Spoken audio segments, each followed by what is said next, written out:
시사본부. 안녕하십니까. 최영일의 시사본부 시작합니다. 지난 주말은 이상고온으로 여름같이 날씨가 더웠는데요. 이 꽃구경에 나들이 인파도 참 많았습니다. 하지만 다시 현실로 돌아온 월요일입니다. 어제 꽃놀이 다녀온 저희 제작진들도 다 피곤해 보이네요. 자, 윤석열 당선인은 8개 부처 장관 후보자들을 지명했습니다. 바로 윤석열 내각의 특징을 분석하는 보도들이 쏟아져 나옵니다.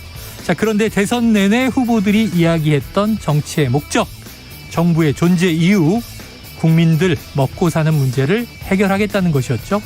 자, 주말에 외식들 많이 하셨겠습니다만 갈비탕, 햄버거, 죽, 짜장면 등등 음식값이 많이 올랐다고 합니다.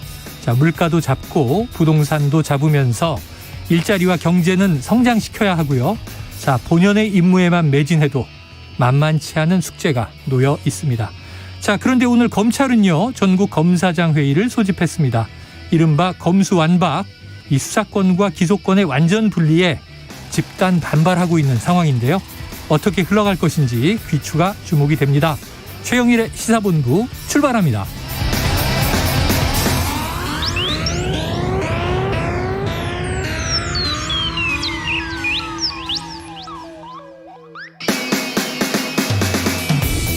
네, 오늘 1부에는요, 핵심 뉴스를 한입에 정리해드리는 한입뉴스 기다리고 있고요.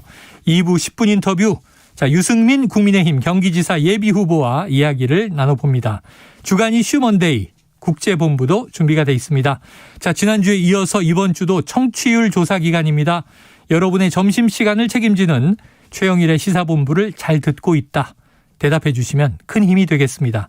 한 입에 쏙 들어가는 뉴스와 찰떡궁합, 디저트송 신청 기다리고 있으니까요. 오늘 뉴스에 어울리는 노래가 있으면 문자 샵 9730으로 자유롭게 보내주시기 바랍니다. 청취율 조사 기간에 선정되신 분께는 커피 쿠폰을 2장 보내드리고 있죠. 짧은 문자 50원, 긴 문자 100원입니다.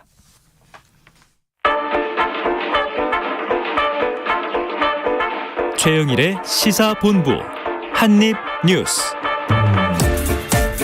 네, 주말을 거치면서 뉴스가 많이 쏟아져 나왔습니다. 오늘의 핵심 뉴스 한입에 정리해보죠. 한입뉴스 박정호 오마이뉴스 기자, 헬마우스 임경빈 작가 나와 계십니다. 어서 오세요. 안녕하세요.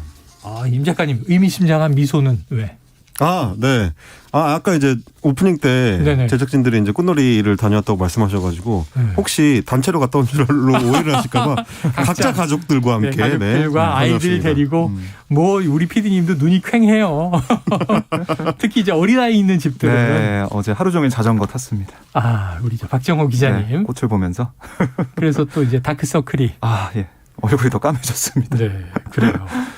자, 그런 와중에 이 국민들은 이 모처럼 이 초여름 날씨에 꽃놀이를 즐기는 와중에 어제 윤석열 당선인 8개 부처 장관 후보자를 발표했죠. 그렇습니다. 국방부 장관에는 이종섭 전 합참 차장, 문화체육관광부 장관에는 박보균 전 중앙일보 편집인, 보건복지부 장관에 정호영 전 경북대 병원장을 지명을 했고요. 네. 여성가족부 장관에는 김현숙 숭실대 교수, 산후통상자원부 장관에는 이창양 교수, 네. 그리고 국토교통부 장관에 원희룡 인수기획위원장, 또 과학기술정보통신부 장관에는 이종호 서울대 반도체 공동연구소장 지명을 했는데요. 사실 여러 가지로 예상했던 인선도 있었지만 지금 원희룡 기획위원장이나 아니면 이종호 소장, 또 이 정호영 전 병원장 지명된 거 깜짝 인선이다, 이런 평가가 나오고 있고요. 네. 근데 쭉 8명을 보면 지역 성별 출신 학교를 보면 60대 영남, 서울대 출신 남성이 주를 이룬 게 아니냐, 이런 지적은 나오고 있습니다. 네. 이런 비판에 대해서 윤 당선인은 이미 얘기했다.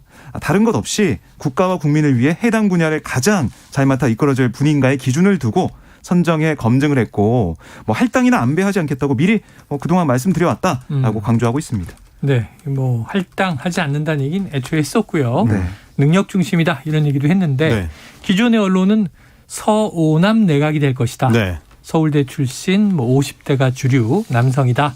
근데 이게 좀 뚜껑을 열어보니까 8개 부처는 경육남이다 이런 네. 얘기도 나와요. 어떻게 보셨어요? 서오남보다 이제 나이가 딱 10살 더 들어간 거죠. 네. 그래서 이제 경상도 출신의 60대 남성 위주로 편성이 됐다라는 이제 비판이 나오는 건데 그 당선인이나 혹은 뭐 이제 인수위 측에서는 능력 위주로 하다 보니까 임의적으로 이제 분배를 따로 안 했다라고 주장을 하지만 사실 그동안에 어떤 정부도 능력 위주로 안 했다라고 하는 데는 없을 거거든요. 그러니까 분배를 한다는 거는 일단은 능력은 검증을 한 이후에 예. 그 중에서도 지역 안배라든지 혹은 뭐 성별 안배라든지 이런 게 들어간다는 얘기인 거지 장관급 인사를 지명할 때 능력을 안 본다는 건 애초에 말이 안 됩니다. 네. 그리고 또 하나 이제 지적을 하고 싶은 게 뭐냐면 좀 전에 이제 박정 기자님께서 깜짝 인사 이제 3명을 짚어주셨는데 예.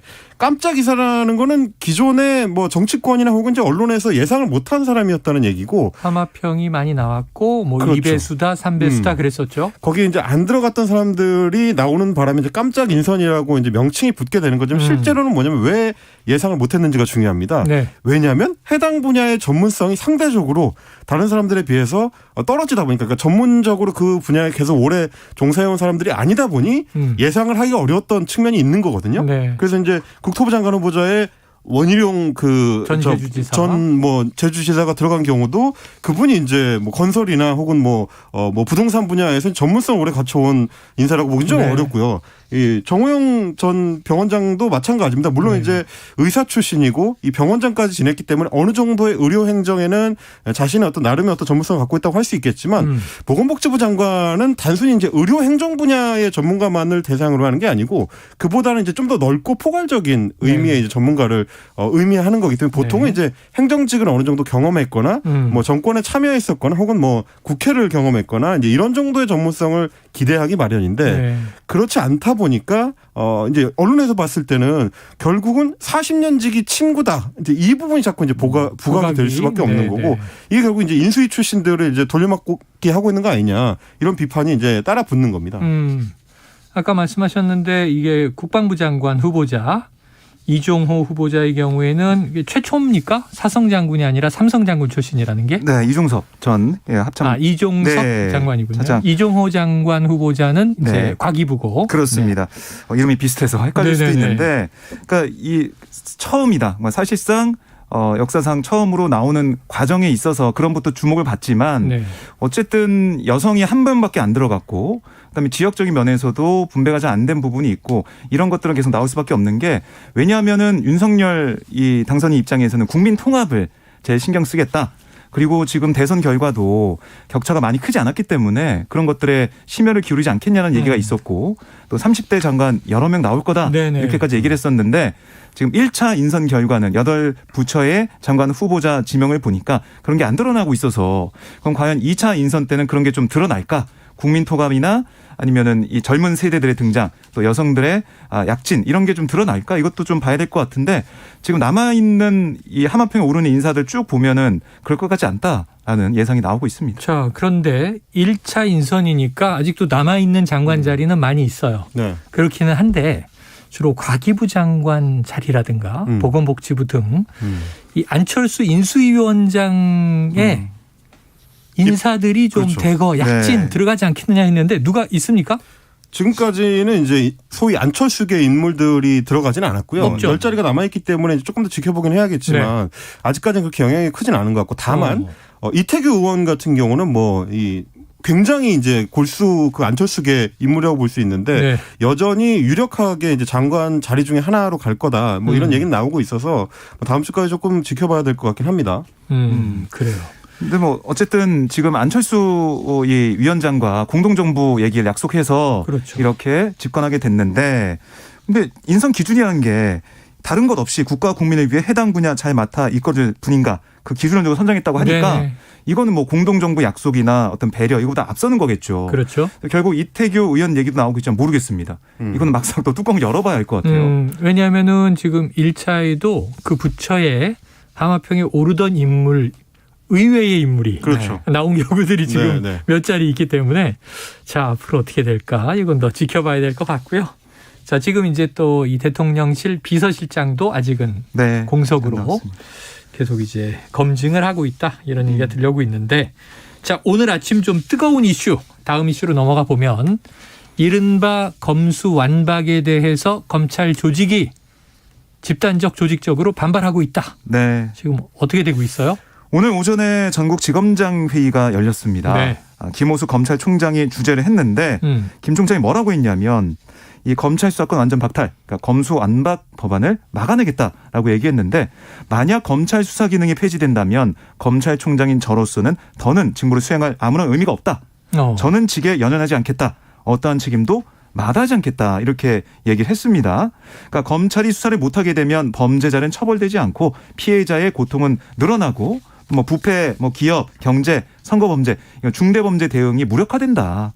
결국 이거는 국민들에게 피해가 가기 때문에 검찰총장 입장에서 또 검찰 입장에서는 반대하고 막아야 되는 거다라는 주장을 펼쳤습니다. 그래요. 자, 지금 보면은 이미 지난해 초에 이 검경 수사권 조정 이게 이미 법안 통과가 됐었어요. 네. 그렇습니다. 그래서 이제 기존에 검찰이 다 가지고 있던 수사권이 상당 부분 경찰로 넘어갔어요. 6대 중대범죄 빼고는. 근데 넘어갔죠. 이제 6대 중대범죄만 지금 이제 검찰에게 수사권이 아직 남아 있는데 이것마저도 경찰로 넘겨야 한다. 이게 네. 지금 민주당의 입법 취지인 거죠. 그러니까 민주당에서도 완전히 이제 당론으로 어떤 방향으로 가겠다라는 게 합의가 된 상태는 아니고요. 아니다. 여러 이제 법안들이 나와 있는 상태인데 크게는 뭐 두 종류입니다. 아예 이제 중앙수사청이나 뭐 특별수사청을 따로 설립을 해가지고 이제 6대 범죄를 포함해서 이제 중요한 범죄는 아예 별도의 이제 수사 조직에서 관장하는 방식. 그렇게 되면 이제 당연히 이제 검찰청에서는 수사 기능이 이제 빠져나오게 되는 거죠. 기소 기능만 남는 거죠. 그렇습니다. 네. 그렇게 하거나 혹은 지금 이 상태에서 그대로 유지하는 상태로 두면서 검찰한테서 그냥 수사권만 빼내는 방식.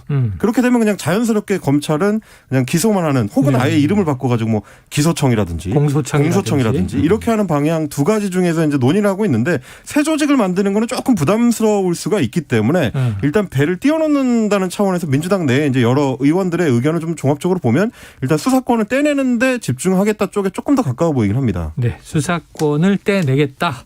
자, 그런데 검찰은 이제 그럴 수 없다 이런 입장인 네, 거죠. 국민한테 피해가 간다 이런 입장을 그래서 하고 이제 있습니다. 이것도 네. 잘 들여다보면 굉장히 검찰이라는 조직의 어떤 특수성을 알 수가 있는 건데 어떤 다른 정부 부처도 이 정부 조직법 뭐 개편안이나 이런 게 나올 때 이렇게 조직적으로 반대 목소리를 낼 수는 없거든요. 아니 지금 일단 당장 네. 여성가족부 폐지가 거기는 폐지 나오는데 얘기까지 나오는데도 여성가족부 뭐 공무원들이 그러니까요. 우리는 반대입니다. 이런 얘기는 뭐 지금 들어온 게시판에 건 모여가지고 막 절대 안 된다 이렇게는 못 하잖아요. 전국 회의를 한다든가. 그렇죠. 그러니까 사실은 이제 검찰총장이 직을 걸고 막아내겠다라고 하는 주장도 사실은 원래는 원칙적으로는 어불성설이죠. 입법권이 있는 당사자도 아닌데 어떻게 막겠다는 거냐 그러면 이제 이런 의문이 들 수밖에 없는 건데 어쨌든 검찰 입장에서는 한 번 이미 이제 검찰 개혁을 통해서 수사 관련된 내용들이 조정이 됐기 때문에 조금 더 이제 지켜봐달라 이제 이런 쪽의 의견인 것 같긴 한데 이런 어떤 조직적 반발에 대해서 민주당 내에서는 오히려 그러다 보니까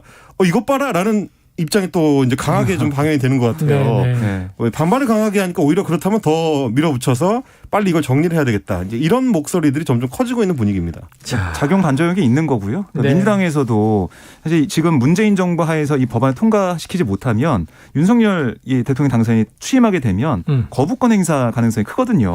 그렇기 때문에 지금 뭐라도 해놓지 않으면 뭐 1단계라도 수사권을 빼오는 그 정도만 하자. 그 정도라도 안 되면 아예 검찰 이 개혁 남아있는 것들은 못한다. 이런 얘기를 계속 많이 하고 있어요. 물론 구체적인 시기나 방법은 내일 의총에서 의논이 되겠지만 전체적인 분위기는 수사권만이라도 이거는 다시 가져와야 된다. 원래부터 이게 검찰에서 수사를 하게 된 것 자체가 경찰을 믿을 수 없기 때문에 1950년대 그렇게 만든 건데 이걸 정상화하는 거다. 이런 주장을 하고 있습니다. 이게 아주 오래됐더라고요. 1954년 형사소송법에서 수사권을 검찰에 둠으로써 우리 검찰이 70년 동안 무소불위의 이제 권력 집단이 됐다. 이런 비판이 있는가 하면 또 이제 결국은 검찰이 지금 주장하는 건 수사권을 이렇게 갑자기 빼버리면 이게 민생의 문제가 생긴다라고 하는 거죠. 공백이 생긴다. 이런 수사를 얘기입니다. 제대로 할 수 있겠는가. 이 피해는 오롯이 국민에게 간다. 또 이런 논리를 전개하고 있는데 좋아요. 이 와중에 이제 조만간 집권 여당이 될 국민의힘. 자, 권성동 신임 원내대표인데 지금 조금 전에 얘기하실 때 민주당은 이거 검찰 개혁이라고 표현했는데 이 범죄라고 표현을 했어요. 그러니까 어떤 얘기를 한 거예요? 그러니까 이런 얘기를 했어요. 그러니까 문재인 정권의 실세들에 대한 수사 방해 의도가 있는 게 아니냐. 그리고 대선 패배 결과에 대한 불복이 담겨 있는 거 아니냐. 이렇게 주장을 하고 있고 그리고 이게 이 지방선거 때 윤석열 정부가 검찰공화국이 되는 게 아니냐라는 의심을 계속 얘기하면서 선거를 앞두고 지지층 결집하기 위한 그런 하나의 전략이다. 이런 얘기도 했고 그리고 이 사실 검찰공화국은 문재인 정부 5년이 최고의 검찰공화국 아니었느냐 이렇게 얘기하면서 네. 검찰을 어떻게든 이 지배하려고 했던 그런 모습이 현 정부에 있었다라는 주장을 펼쳤어요. 그러면서도 이 검수완박 추진 이게 172석을 가지고 있는 민주당에서 밀어붙이면 막을 방법은 없거든요. 그래서 필리버스터 얘기도 하고는 있지만 아예 정확히 막을 수 있는 방법이 없기 때문에 여기에 대해서는 권성동 원내대표가 좀 답답한 모습을 보이기도 했습니다. 네. 그러다 보니까 상당히 좀 이제 강도 높게 천인공노할 범죄다 이런 표현까지 등장을 한 것 같은데 권성동 원내대표가 얘기하는 것 중에는 이제 최근에 이제 법사위에서 네. 사보임을 통해 가지고 양양자 무소속 의원이 이제 법사위원으로 새로 이제 위촉이 됐어요. 네네. 근데 사실 민주당 출신이기 때문에 네. 뭐 이 국민의힘 입장에서는 결국에는 이게 국회 논의를 좀 빠르게 진행을 해가지고 한 달 안에 통과시키기 위해서 이런 꼼수를 쓰는 거 아니냐라는 게 이제 권성동 원내대표나 혹은 이제 국민의힘 측의 주장이거든요. 네. 그거에 대해서 이제 범죄적이다. 이제 이런 주장을 지금 하고 있는 거죠. 자, 이 와중에 지금 여러 군데서 이제 각을 세우는 장면들이 나옵니다. 어쨌든 현직 법무부 장관이죠. 박범계 장관 검찰에 대해서 또 일가를 했네요. 네. 그러니까 이 검찰총장부터 심지어 법무부 검찰국 검사들까지 이렇게 일사불란하게 대응하는 것을 보면서 왜 좋은 수사, 공정한 수사에는 일사불란하게 목소리를 내고 대응하지 않는지 의문이다 이런 얘기를 했어요.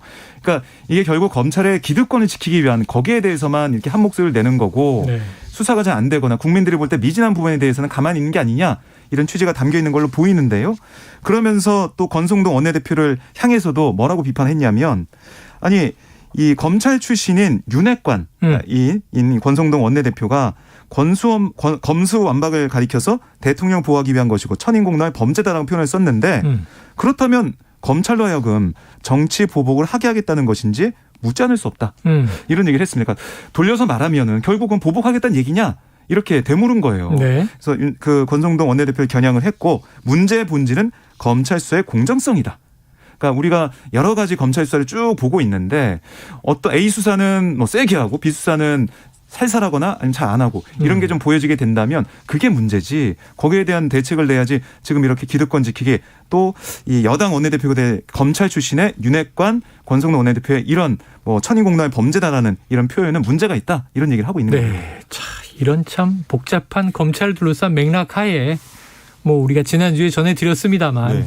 또 한동훈 이제 전 검사장의 그렇죠. 네. 무혐의, 네. 또 뭐 유시민 전 이사장의 이제 1년 구형, 이건 이제 아직 판결은 아닙니다만 또 그 와중에 이제 이재명 전 후보의 부인 김혜경 씨에 대한 뭐 경기도청 압수수색, 또 이제 당선인 배우자에 대해서는 왜 수사를 하지 않느냐. 복잡하게 좀 정략적으로 얽히고 설긴 것 같아요. 어떻게 풀어야 돼요? 각 어떤 정치적 주체들 입장에서는 각각의 욕망이 서로 지금 다르게 적용되고 있다고 할 수가 있겠는데 네. 1차적으로 권성동 원내대표와 뭐 현 여권의 어떤 충돌 양상을 보면 서로 어떻게 보면 지방선거를 앞두고 이거에 대한 어떤 그 프레임을 어떻게 가져갈 것이냐 이 고민이 좀 있는 것 같아요. 권성동 원내대표나 이제 국민의힘 입장에서는 지금 이제 민생 현안들이 급한 와중에 그렇죠. 민주당에서 이제 검수완박이라는 이제 검찰 개혁 이슈에 계속 매몰됐으면 하는 약간 그 욕심이 좀 있는 거죠. 네. 그렇게 해서 이제 민생에서 멀어지고 있는 민주당이다. 이제 이런 식의 작용을 하도록 하기 위해서 일부러 오히려 더 세게 이제 반발하는 측면이 하나 있고요. 민주당에서는 이제 반대로 지방선거는 결국에는 투표율이 떨어질 수밖에 없는 특성을 갖고 있는데 네. 그러면 이 앞으로 여권이 될 그러니까 대통령 취임 직후에 치러지는 선거에서는 국민의힘이 유리할 수밖에 없다. 그걸 깨기 위해서는 지지층을 이제 최대 결집을 시켜야 되니까 그 재료로서의 검찰 개혁이 굉장히 중요하다. 이런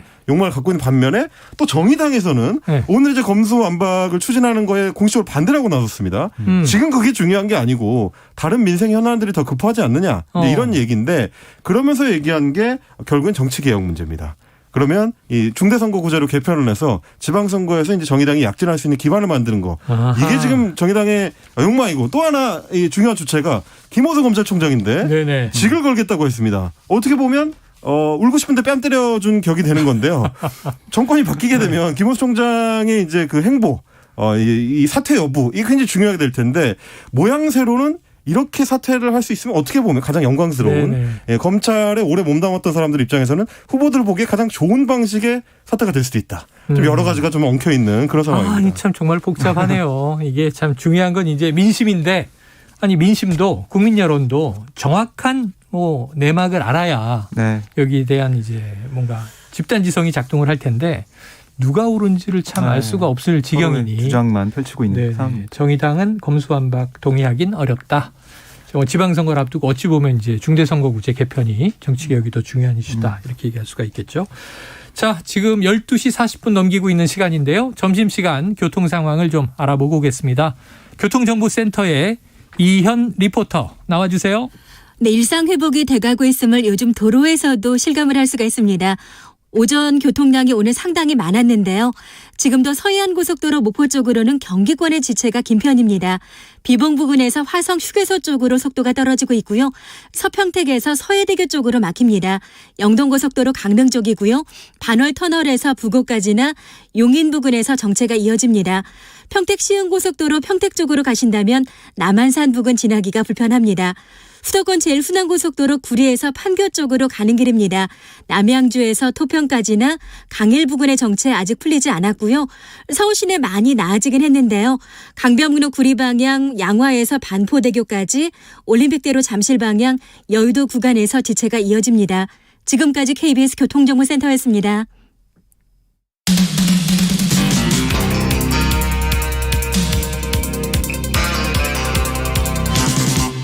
최영일의 시사본부. 네, 새로운 대통령의 취임 일정이 뭐 한 발 한 발 다가오고 있습니다. 지금 내각 인선 1차 발표 났고 계속 이제 사람들을 찾고 또 발표가 이어지겠죠. 자, 이런 와중에 6일 지방선거도 다가오고 있습니다. 아까 이제 이 검찰개혁에 대한 여야의 속내가 선거를 두고 또 많이 다르다 이런 분석도 나왔는데 자, 지금 민주당 특히 서울시장 후보에 대한 내홍이 이어지는데 일요일에 원래 송영길 전 대표 입장 발표한다 그랬는데 했나요? 했습니다. 해서 뭐 여러 가지 좀 자신의 심경을 토로했는데요. 뭐 요약을 해보면 내가 뭐 이게 비판받고 여러 가지 지적은 받는 건 알고 있지만 선당우사 정신 나온 거다. 지금 뭐 이 대선 패배 책임을 얘기하는 건 알겠는데 지금 다 보면 다 선대위원장 아니었지 않냐.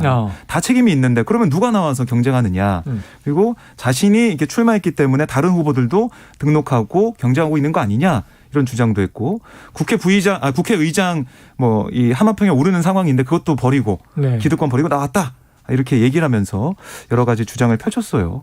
사실은 송영길 전 대표 입장에서는 정면 돌파하는 그런 모습을 보이고 있는 겁니다. 그런데 오늘 보면은 박지원 민주당 공동비대위원장 같은 경우는 다시 한번 또 서울시장 공천 관련해서 목소리를 냈는데요. 뭐라고 했냐면 서울시장 경선에 청년 여성을 대표할 후보를 새로 찾아서 포함시켜야 된다. 이렇게 주장을 했습니다. 송영길 전 대표를 포함해서 6명의 후보가 등록을 했지만 이게 부족하다는 거예요. 청년 여성을 대표한 후보를 찾아 한 명 이상 경선에 참여시켜 열기를 높여야 된다라고 얘기를 했고 또 전체적으로 후보 등록 결과를 봐서도 민주당에서 반성과 쇄신은 가능한 것인지 깊은 고민을 할 수밖에 없다. 이렇게 송영길 전 대표를 겨냥하는 모습도 보였고 그리고 또 한 가지 주장한 게 뭐냐면 현직 의원들 뭐하냐. 지금 2년의 자녀 임기와 기득권을 내려놓고 과감히 선당우사 정신으로 사지에 뛰어들겠다는 의원이 한 명도 없다. 왜 없냐. 이렇게 기득권 내려놓고 지방선거에 나서야 이 국민들이 보고 평가를 하지 이렇게 몸살해서 안 된다. 이런 취지의 얘기를 했고요. 비대위도 더 적극적으로 경쟁력 있는 의원들을 설득해야 된다. 이렇게 얘기했습니다. 쪽에서 짚어볼까요? 송영길 전 대표의 어제 기자간담회 설득력이 있었습니까? 본인은 굉장히 좀 진솔한 이야기를 하려고 했던 것 같아요. 그래서 이제 국회의장 자리도 내가 뭐 마다하고 나왔다 이제 이렇게 얘기를 했는데 사실 국회의장 자리도 뭐 당내에서 의원들 사이에 투표를 해야 되는 거라서 자기가 맡겨놓은 자리는 아니긴 하거든요. 그런 얘기고 그리고 이제 서울시장이 굉장히 좀 지금 어려운 선거이기 때문에 민주당 입장에서는 영광스러운 자리가 아니다. 이제 이런 얘기를 하고 싶었던 것 같은데 그것도 역시 마찬가지로 서울시장 후보가 되는 것만으로도 이제 정치인 입장에서 쉬고 있는 것보다는 훨씬 좀 의미가 있는 행보가 될 수 있다는 걸 봤을 때는 이게 네. 양가적인 측면이 다 있습니다. 네, 그렇고 이제 그동안 뭐 최재성 전 정무수석을 비롯해서 이제 민주당 내에서도 비판했었던 목소리가 뭐냐면 다른 주자들이 있다라는 거였어요. 뭐 박주민 의원을 비롯해서 김진애 전 의원도 있고 이제 여러 명의 주자들이 있었기 때문에 민주당 내에서도 꼭 송영길이어야 되느냐 이 부분을 아마 본인이 완벽하게 설득을 해내려면 경쟁력을 입증을 해내는 게 가장 핵심이 아닐까 싶습니다. 지금 분위기로 봐서는. 네네. 그래서 오늘 이제 윤호중 비대위원장 같은 경우도 전략공천 카드를 완전히 이제 포기하지는 않았다는 이제 말을 연합뉴스하고의 인터뷰에서 했던 건데 기준점이 되는 건 이제 경쟁력이다. 이런 얘기를 했습니다. 이런 얘기가 나오는 이유도 사실 지난주에 서울시장 후보들을 둘러싼 이제 여러 여론조사들에서 송영길 전 대표가 압도적인 경쟁력을 보여주지는 못하고 있다 보니까 당 내에서도 이제 여러 갑론을박이 나오는 거고 아마 이제 이런 얘기의 저변에는 이낙연 전 대표를 비롯해서 뭐 서울시장에 출마할 수 있을 만한 이제 잡념 그룹들에 대한 어떤 고려가 있는 게 아닌가 뭐 이런 좀 분석이 가능할 것 같고요. 박지원 위원장의 이야기를 잘 보시면 결국 지난 주말에 본인이 했었던 얘기들 그러니까 부동산과 관련된 문제를 일으켰던 인물들에 대해서 이제 공천 배제를 이제 검토해야 된다는 얘기의 연장선으로 보시면 여기에 뭐 노영민 전 비서실장이나 그렇습니다. 충북이고요 여기는. 그리고 현직 의원들이 선당무사로 뛰어들어야 한다는 얘기는 제가 봤을 때는 부산이나 부산에서 이제 현직 의원들이 다 불출마를 한 상태고 혹은 충북 그러니까 노영민 비서실장이 지금 단독 출마를 한 충북 같은 경우도 이제 현직 의원들이 있는데 거기서도 이제 전혀 움직이지 않고 있으니까 아마 그 의원들을 이제 겨냥해가지고 좀 나서달라 경쟁을 좀 일으켜달라 이제 이런 얘기에 좀 가깝지 않나 싶습니다. 네, 거기 더해서 이제 청년 여성 후보도 한 명 이상 필요하다. 네. 자, 박지원 공동비대위원장 그런 얘기도 했어요. 자꾸 나한테 내부 총질한다고 비판하는 사람들이 있는데 나 쓴소리 하러 여기 온 거다. 민주당 바꿔야 한다. 이런 얘기 계속 하고 있습니다.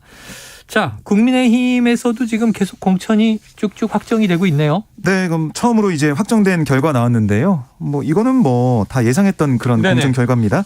서울시장 후보에 이제 오세훈 현 시장이 이렇게 지명이 됐고요. 그다음에 부산에서는 박형준 다 현역들. 부산시장. 예, 그다음에 경북지사에는 이철우 지사가 공천 확정됐는데 이 부산시장은 사실 박형준 시장 혼자 신청했고 경북지사도 마찬가지입니다. 서울에서만 2명의 다른 후보가 있었는데 비교를 해봤더니 오세훈 서울시장의 경쟁력이 월등하다 이렇게 국민의힘에서 판단해서 이렇게 본선에 직행을 하게 됐습니다. 네. 대체로 지금 이제 국민의힘이 좀 앞서가고 있다라고 하는 지역들이고요. 뭐 경북은 말할 것도 없고 이제 서울이나 부산이나 둘 다 민주당이 굉장히 좀 어려워하는 지역이기 때문에 빨리 좀 확정을 짓고 오히려 선거운동에 빨리 나서는 편이 낫겠다는 판단을 하는 것 같습니다. 그러니까 뭐 여든 야든 이제 본인들이 유리한 지역은 빨리 공천을 하는 거죠. 본선보다 경선이 더 그렇죠. 치열할 수 있고 이게 시끄러워지면 사실은 또 이제 국민적 지탄을 받기 때문에 좀 스무스하게 빨리 결정하려는 경향이 있는데요.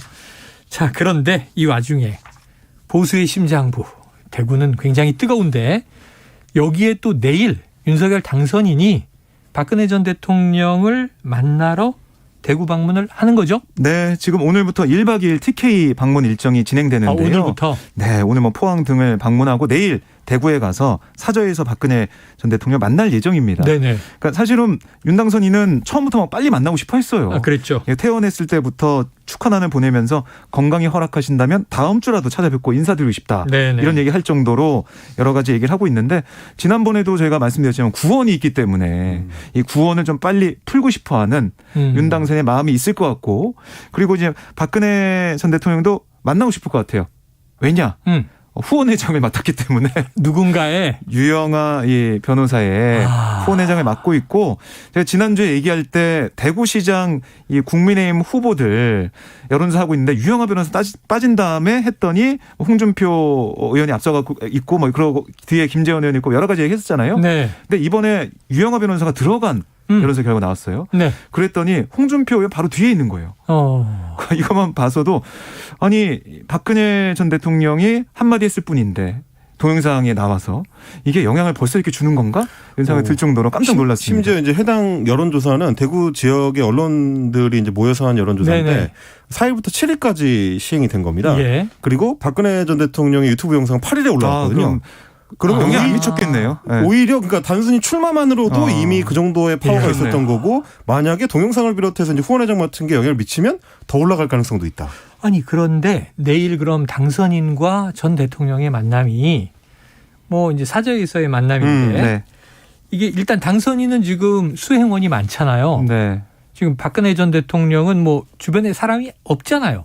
그렇죠. 많지 않죠. 내일 네. 유영하 변호사가 그 자리에 이게 계속 굉장히 합니까? 중요한 대목이 내일 될 수 있는 네. 것이 일단 그림 자체가 당선인하고 뭐 전직 대통령이었던 사람이 만나는 단순한 정치 이벤트에 네. 그치는 게 아니라 만약에 박근혜 씨의 어떤 수행을 유영하 변호사가 맡게 된다면 네. 방송 카메라에 계속해서 세 사람이 같이 잡히는 그렇게 되면 그 자체로도 유영하 변호사 입장에서는 네. 일종의 선전 효과가 아유, 발생을 홍보 효과가 하거든요. 대단하죠. 박심의 윤심이 더해지는 모양새가 될 수도 있는 거라서 굉장히 중요한 자리가 될 수도 있고 만약에 거기서 박근혜 전 대통령이 박정호 기자님 얘기하신 것처럼 유영하 변호사에 관련된 코멘트를 조금이라도 한다든가 설마. 그럼 굉장히 정말요? 좀 큰 얘기가 될 수가 있고 또 하나 이게 네. 왜 중요한 이슈가 되느냐 하면 이제 윤석열 당선자 입장에서도 대구시장에 누가 되느냐는 굉장히 향후 5년을 위해서 중요한 이슈가 됩니다. 어허. 만약에 홍준표 전 대표, 지금 홍준표 의원이 대구시장이 된다면 보수의 심장에서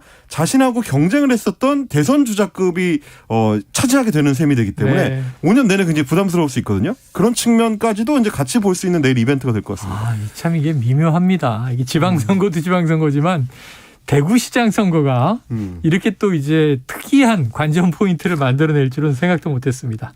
자, 짧게 한 가지 더 짚어보죠. 지금 안철수 이 인수위원장 부동산 세금 폭탄은 현 정부의 잘못이다. 그런데 당장 바로잡긴 힘들다.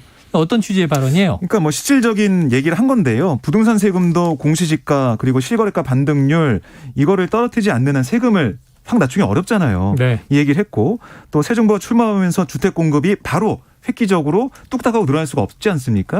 이걸 얘기하면서 현실적인 어려움을 얘기를 했고 그렇지만 이게 국민들께서 볼 때는 아니 왜 세금 그대로야? 왜 집이 안 늘어나? 이게 현 정부, 그러니까 새로운 정부, 윤석열 정부 탓이라고 볼 수가 있기 때문에 여기에 대해서 국민들한테 정확하게 말씀을 드릴 필요가 있다. 이렇게 강조를 하고 있습니다. 네.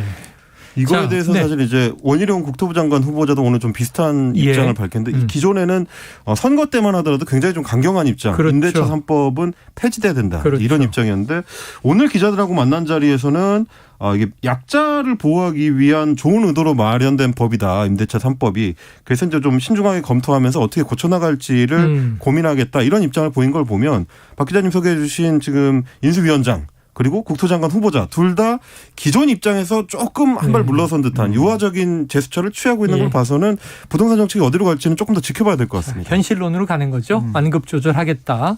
자, 인수위는 또 이 만나이를 법적 사회적 나이 계산법 통일을 하겠다. 이걸 추진하겠다고 하는데 지금 법적으로는 만나이인 거잖아요. 네, 쓰고 근데 있는데요. 문제는 관습적인 나이가 문제인 거잖아요. 네, 그래서 이게 이제 통일이 국민적 될까요? 공감대가 필요해요. 네네. 그리고 국민들이 다 수긍해야 되는데 벌써부터 제 딸도 지금 친구 만나면 몇 살이냐 물어보고 그리고 그 나이도 만 나이가 아니라 자기 그냥 세는 나이로 하고 있기 때문에 어떻게 바꿀 수 있을지는 우리 나이 때 이게 빠른을 정리하는 게 이거 보통 쉬운 어려운 일이 아닐 것 같은데. 제가 이제 생태계 교란자인 빠른 생일이죠. 아이고, 지켜보도록 하겠습니다. 어렵습니다. 자, 한입뉴스 오늘 많이 다뤘네요. 오늘 두 분 박정호 오마이뉴스 기자, 임경빈 팩트체커 작가님 고생하셨습니다. 고맙습니다. 자, 이 청취자 8356님입니다. 검수완박, 절대 불가라는 검사와 입법하겠다는 현 여당의 주장만을 다루는 언론에서 좀 검찰의 수사권이 없어지면 어떻게 되는 건지, 외국의 수사는 어떻게 다른지 이런 얘기도 찾아 들을 수 있게 해주세요. 이 두 분 숙제입니다. 자, 벌써 덥습니다. 개화가 늦어진다고 하던 게 불과 얼마 전인데 성큼 여름이 와버렸네요. 10cm의 봄이 좋냐 신청합니다. 노래 듣고 2부로 돌아옵니다. 추울 땐 춥다고 붙어있고 더우면 덥다고 니네 진짜 이상해. 너의 달콤한 남친은 사실 PC방을 더 가고 싶어 하지 겁나 피곤하대. 봄이 그렇게도 좋냐 목청이들아. 벚꽃이 그렇게도 예쁘디 바보들아. 결국 꽃잎은 떨어지지 니네도 떨어져라. 몽땅 망해라. 망해라.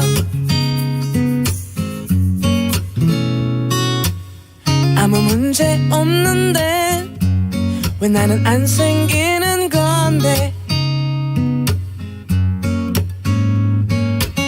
날씨도 완전 풀렸는데 감기는 왜 또 걸리는데 추울 땐 추워서 안 생기고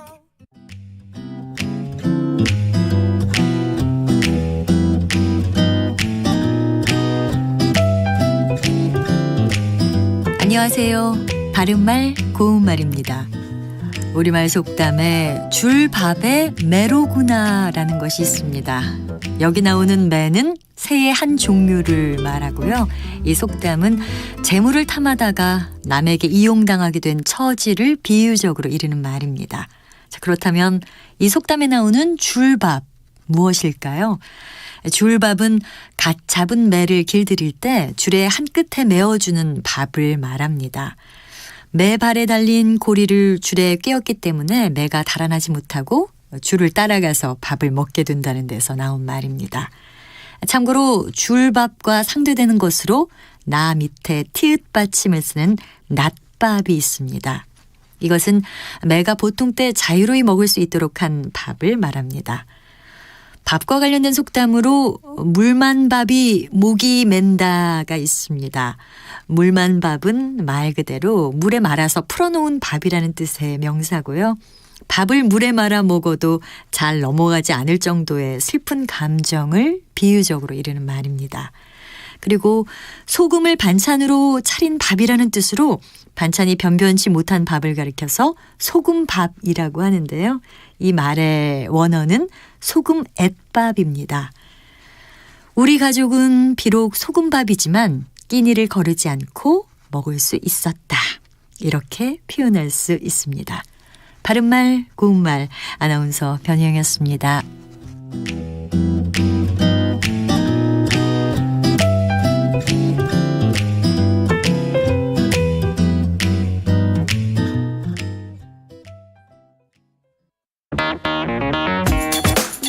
시사는 뜨겁다. 조직적으로 움직였다는 의심이 드는 사건입니다. 아니 정치 권력이 더 두 번째는 세죠. 뭐냐면 정말 진짜 그건 지금 대변이에요. 김영남 의원 때론 차갑게 식혀야 할 때도 있다. 그러니까 너는 죄가 있어. 이렇게 판단하는 건 잠시만요. 이제 그만 문제라고. 잠깐 끊고 가겠습니다. 시사는 시원하다. 이처럼 소가 화장실을 이용하면 배설물을 한 곳에서 처리할 수 있으니까 온실가스 배출량을 획기적으로 줄일 수 있다고 하는군요. 시원한 바람처럼 기분 좋은 소식이 있다. 시사의 핫앤쿨 KBS 1라디오에 다 있습니다. 평일 저녁 7시 20분 정준희 교수의 KBS 열린 토론, 평일 밤 10시 5분 김성환의 시사야. 많은 청취 바랍니다.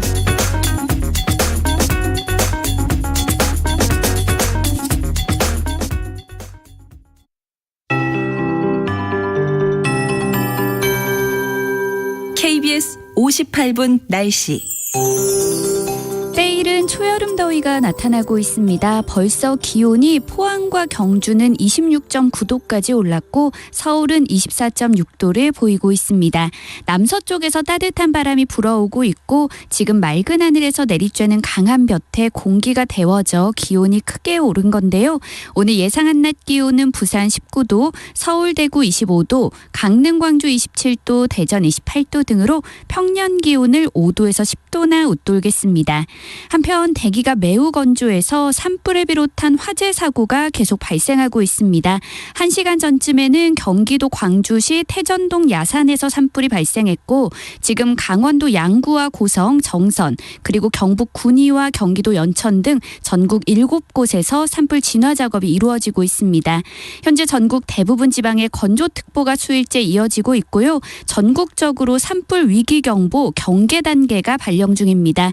오늘 해안과 산지에는 바람이 강하게 부니까요. 불씨 관리를 철저히 해주시기 바랍니다. 오늘 전국에 가끔 구름이 많이 끼는 가운데 제주도와 남해안에는 오후까지 비가 조금 오는 곳이 있겠습니다. 현재 서울의 기온은 24.9도, 습도는 44%입니다. KBS 58분 날씨 송소진입니다.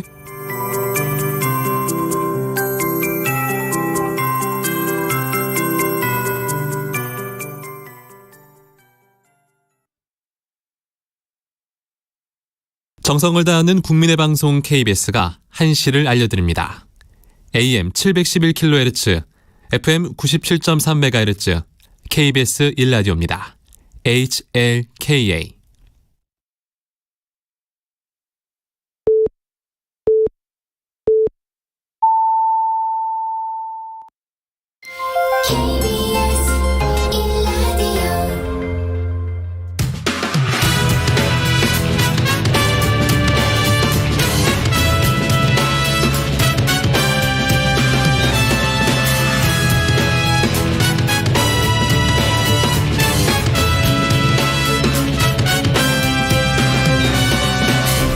KBS 1라디오 최영일의 시사본부.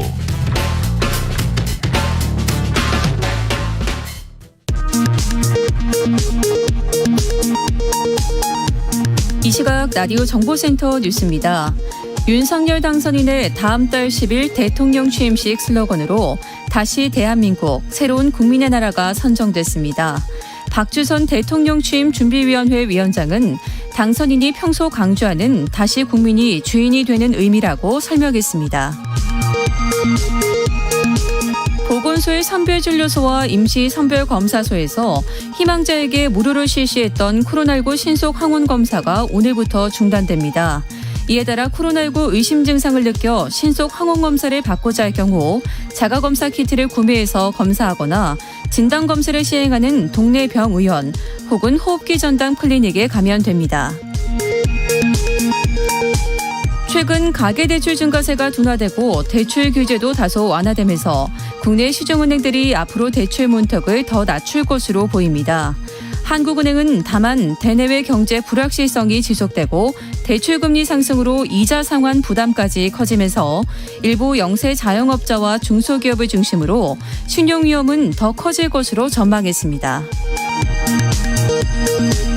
우크라이나가 최근 대공 무기 체계를 지원해달라고 요청했지만 살상용 무기 지원은 어렵다는 입장을 전했다고 정부가 밝혔습니다. 국방부는 지금까지 우크라이나 측에 방탄 헬멧과 의료품 등 20여 개 물품을 지원했고 추가적인 인도적 지원을 검토하고 있는 것으로 알려졌습니다. 지금까지 라디오 정보센터 뉴스 정원나였습니다. 네, 청취율 조사 기간입니다. 최영일의 시사본부를 잘 듣고 있다. 이렇게 답해 주시면 감사하겠습니다. 이 기간 동안 저희 시사본부는요, 특별히 치킨본부를 개설하고 있는데요. 방송 의견을 문자로 보내주신 분 중에 추첨을 통해서 매일 4분께 맛있는 치킨을 보내드립니다. 짧은 문자 50원, 긴 문자 100원이 드는 샵 9730으로 의견 많이 보내주시기 바랍니다. 최영일의 시사본부 10분 인터뷰.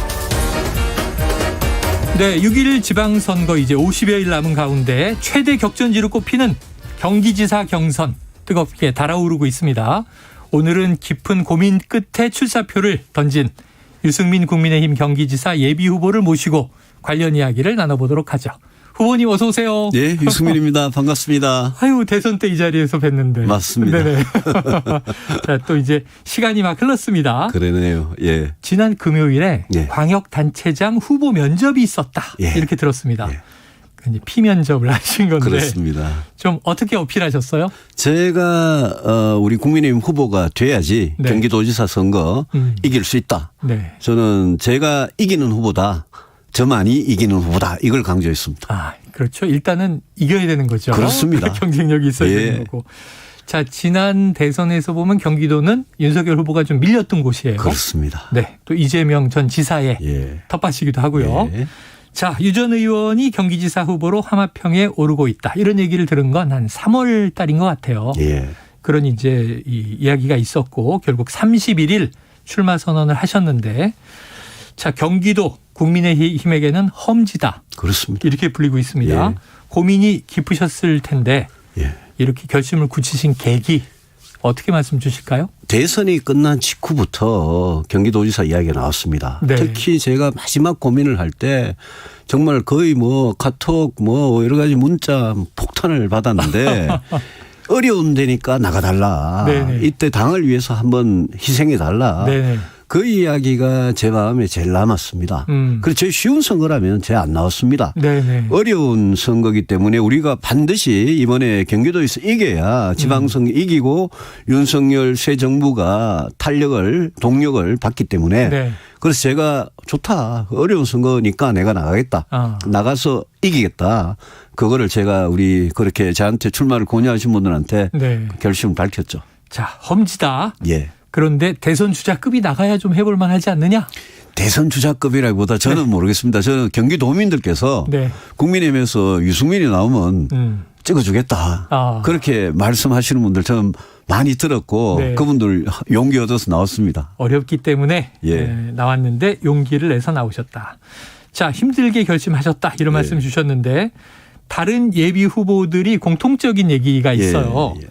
자, 출마 명분에서는 내가 앞선다. 내가 앞선다. 이런 얘기들이 있고요. 또 지역 현안을 얼마나 파악하고 있을지 궁금하다. 자, 이런 의문들을 좀 조기에 해소시켜 나가야 될 것 같은데요. 정치를 23년간 하면서 대한민국의 모든 정책적인 이슈에 대해서 고민을 했고 네. 대선 2번 출마하면서 경기도에 대해서 제가 공약을 했기 때문에 경기도에 대해서는 경기도가 대한민국 그 자체고요. 경기도에 대해서는 누구보다도 저는 파악이 잘 돼 있다고 생각합니다.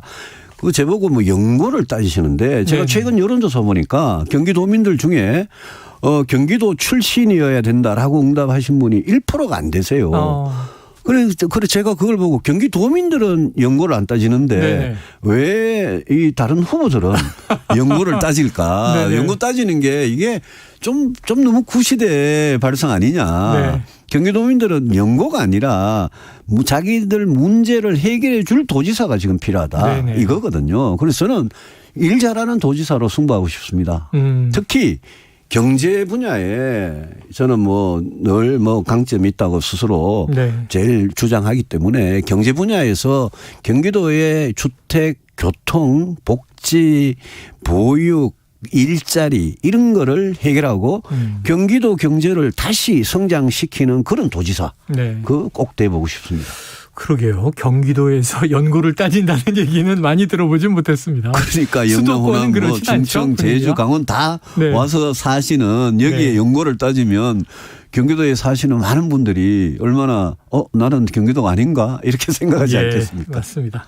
자, 그런데 최근에 이제 언론이 관심을 갖는 건 뭐냐 하면 본선 전에 경선이에요. 그렇습니다. 지금 이 김은혜 전 대변인이 딱 매일 아침에 이제 당선인 대변인으로 나오다가 딱 사퇴를 하고 경기도지사 출마를 선언했는데 그러다 보니까 이거 윤심을 얻은 것이냐. 근데 이제 김은혜 예비 후보는 윤심 아니고 민심이다. 이렇게 부인하긴 했습니다만 이 대목은 어떻게 보세요? 저는 윤심은 이기는 후보한테 있을 거라고 생각합니다.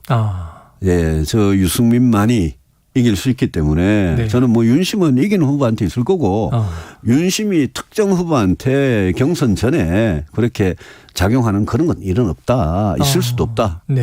대통령께서 대통령 되실 분이 이제 곧 취임하실 분이 나라 전체를 생각하시고 정당의 당의 어떤 공천이나 어떤 당내 문제에 대해서는 개입하지 않는 게 옳고 안 하실 거라고 봅니다. 안 하실 것으로 본다. 이기는 후보에게 윤심이 있다. 그렇다고 봅니다. 알겠습니다. 자, 경선에서요. 이 책임당원 50, 여론조사 50. 지금 룰은 이렇죠? 그렇습니다. 자, 당심 반, 민심 반. 그렇죠. 자, 그럼 이제 매체에 따르면 이게 김은혜 의원 측에서 예비 후보 쪽에서 후보 단일화를 추진해서 격차를 줄여보겠다. 이런 계획을 검토 중이라는 보도가 있었어요. 이 내용은 이제 사실 확인이 필요합니다만 자, 이게 성사된다면 좀 경선은 더 치열해집니까? 그렇죠. 아무래도 더 치열해진다고 봐야죠. 그렇지만 단일화 이야기는 전 처음 듣는 이야기고 지금 우리 당 안에서 경기도지사 후보로 이렇게 출마하신 분들이 있기 때문에 그 이야기를 저는 함부로 하는 거는 그분들에 대한 예의가 아닌 것 같고요. 단일화를 하든 않든 저는 제 정책과 제가 본선 경쟁에 있다. 그걸로 저는 승부를 할 거니까 제 길을 가겠습니다. 다른 후보에 대한 예의도 말씀을 하셨고 서로 또 그런 일이 벌어져서 양강구도 이렇게 가더라도 결국은 이제 유 후보가 올라가실 것이다. 그렇습니다. 저희 당심이라고 말씀하시니까 당심이 50% 되죠. 그런데 경기도에 있는 우리 당원들께서 이번 도지사 선거에서 가장 원하시는 게 뭘까? 본선 승리 아니겠습니까? 네. 우리 대선에서 뼈아프게 진 곳입니다. 네. 그러니까 경기도를 이번 지방선거에서는 반드시 이기고 싶다. 이기는 게 또 31개 시장 군수 선거, 광역 기초 의원 선거 굉장히 중요합니다. 예. 누가 후보가 되느냐에 따라서 전체 경기도 선거가 왔다 갔다 하기 때문에 네. 저는 우리 당원들께서 이거는 뭐 도민들과 마찬가지로 도민들이 민심이 가는 쪽으로 네. 저는 당심도 분명히 따라갈 거라고 생각합니다. 당심도 따라갈 예. 것이다. 민심이 이끌 것이다. 예. 그러니까 이제 흔히 또 종종 우리가 보게 되는 뭐 당심 민심 괴리 현상 예. 경기도에서는 없을 것이다. 경기도라서 저는 그런 믿음이 있습니다. 경기도라서 예. 더 그런 믿음이 있다 말씀하셨습니다. 한번 지켜봐야 되겠죠. 지금 말씀하신 그런 맥락 때문에 민주당은 또 서울시장을 놓고 좀 내부에서 치열한 것 같아요. 그런 것 같습니다. 네. 자, 유승민 뭐 굉장히 유명한 정치인이시니까 이 이름을 떠올리면 도전이 떠오른다. 이런 이미지들을 많이 생각하시더라고요. 그 과정들 때문에 오해와 비판을 또 사신 바도 있습니다. 자, 이번 도전에서 승리해서 경기지사가 된다면 어떤 지자체를 만드실 겁니까? 저는 깨끗하고 바르게 할 거고요. 저는 뭐 정치를 평생 그렇게 해왔고 정말 그 이재명 지사 4년 이 경기도를 제가 확실하게 좀 개혁을 하고 바꿔놓고 싶습니다. 네. 도민들께서도 원하시는 게 경기도 도정을 깨끗하고 바르게 해달라는 거 아니겠습니까? 예. 거기에다가 제가 늘 강조를 하는 민생 분야의 개혁. 그거를 제가 해내겠다. 그래서 저는 정말 이제까지 경기도지사 훌륭한 분들 많았는데 네. 4년 동안 정말 도민들을 위해서 도민들의 가장 정말 어렵고 가려운 부분 네. 교통이든 주택이든 일자리든 이런 분야를 꼭 문제 해결을 해내는 도지사 제가 아주 추구하는 도지사입니다. 네. 자, 지금 민생에 이제 방점을 두셨어요. 예. 교통 문제, 주거 문제, 일자리 문제. 지금 그게 안 중요한 지자체가 어디 있겠습니까마는 경기도는 특히 복잡하고 그렇습니다. 전국에서 인구가 제일 많죠. 자, 이 경기도가 서울로 출퇴근하는 주민들이 워낙 많습니다. 부동산과 교통이 엮여 있습니다. 그렇습니다. 뭐 얽혀 있고 이 두 과제를 해결할 보관이 뭘까? 오늘 오세훈 서울시장하고 오늘 회동하셨죠? 제가 오늘 아침에 새벽 6시에 수원의 그 아주대병원 앞에서 8,800번 공공버스를 타고 서울시청까지 가봤습니다. 네네. 아, 그 버스 안에서 참 젊은 분들 이런 시간에 출근하시느라고 잠이 모자라 가지고 버스 타자마자 좌석 앉으신 분들은 다 주무시더라고요. 네. 그거 보면서 굉장히 가슴이 아팠는데 그게 교통 문제하고 부동산 문제가 진짜 엮여 있기 때문에 이 분야에서는 제가 경기도지사가 되면 서울시장하고 협력할 부분 또 중앙정부 국토교통부하고 협력할 부분이 굉장히 많은데 도지사 역할도 굉장히 중요하죠. 주택의 경우에는 정말 집값 안정시키고 대출도 제대로 저기 해주고 또 집과 관련된 여러 가지 세금들 부담을 낮춰주는 게 굉장히 중요하다고 생각하고요. 교통의 경우에는 GTX, ABC 노선 또 DEF 당선인께서 약속하신 그 노선을 포함해서 지하철 연장하는 문제 예컨대 김포 5호선 지하철 연장하는 문제 같은 거 지역에서 굉장히 원하고 있거든요. 거기다가 광역버스를 타보니까 이거 버스의 노선과 배차 시간과 이거를 가지고 서울시와 경기도가 버스는 보조가 들어가지 않습니까? 보조금이. 그렇죠. 이걸 어떻게 분담하느냐를 슬기롭게 해결해서 도민들한테 버스든 지하철이든 앞으로 생길 GTX든 정말 경기도를 뭐 30분이면 좀 과장일지 몰라도 1시간 이내에는 출퇴근이 가능한 곳으로 만들어 드리는 게 이게 굉장히 중요하다. 그런 걸 오늘 오세훈 시장하고 아주 허심탄회하게 이야기했습니다. 그런 대목이 이제 경기도민들이 바라는 굉장히 중요한 대목들이겠죠. 자, 오세훈 시장과는 허심탄회하게 얘기했다. 공교롭게 또 지금 이변이 없으면 원희룡 전 제주지사가 국토부 장관이 될 상황이에요. 얘기가 잘 통하십니까? 그럼요. 우리 제가 원지사님이라고 불러야 되나요? 어느 후보님 앞으로 국토교통부 장관 지금 장관 후보자가 돼 있죠. 국토교통부 장관은 이 경기도 입장에서는 너무나 중요한 분입니다. 물론 국회에서 법을 만들고 예산 심의한 국회도 중요하지만 행정부 안에서는 제일 중요한 거기 때문에 제가 우리 원희룡 내정자께 앞으로 정말 매달리고 부탁해야 될 일이 굉장히 많을 것 같습니다. 그래서 이게 대선 경선 기간에 두 분이 좀 싸우셨나 아닌가 긴가민가 싶은데 그건 이미 다 지난 일 아니겠습니까? 네. 새로운 정부가 다 힘을 모아서 국민들께 정말 잘해드리는 모습을 보여야 되지 않겠습니까? 예. 그리고 이제 어쨌든 윤석열 당선인 그렇죠. 시대가 됐으니까요. 예. 자, 이 경기 남부에 비해서 북부의 발전이 너무 더디다. 그렇습니다. 그런 얘기가 있어요. 또 낙후가 심하다. 이런 문제도 지적이 되는데 균형 발전에 관한 비전은 좀 어떠실지 궁금해하는 청취자도 계실 거예요. 예.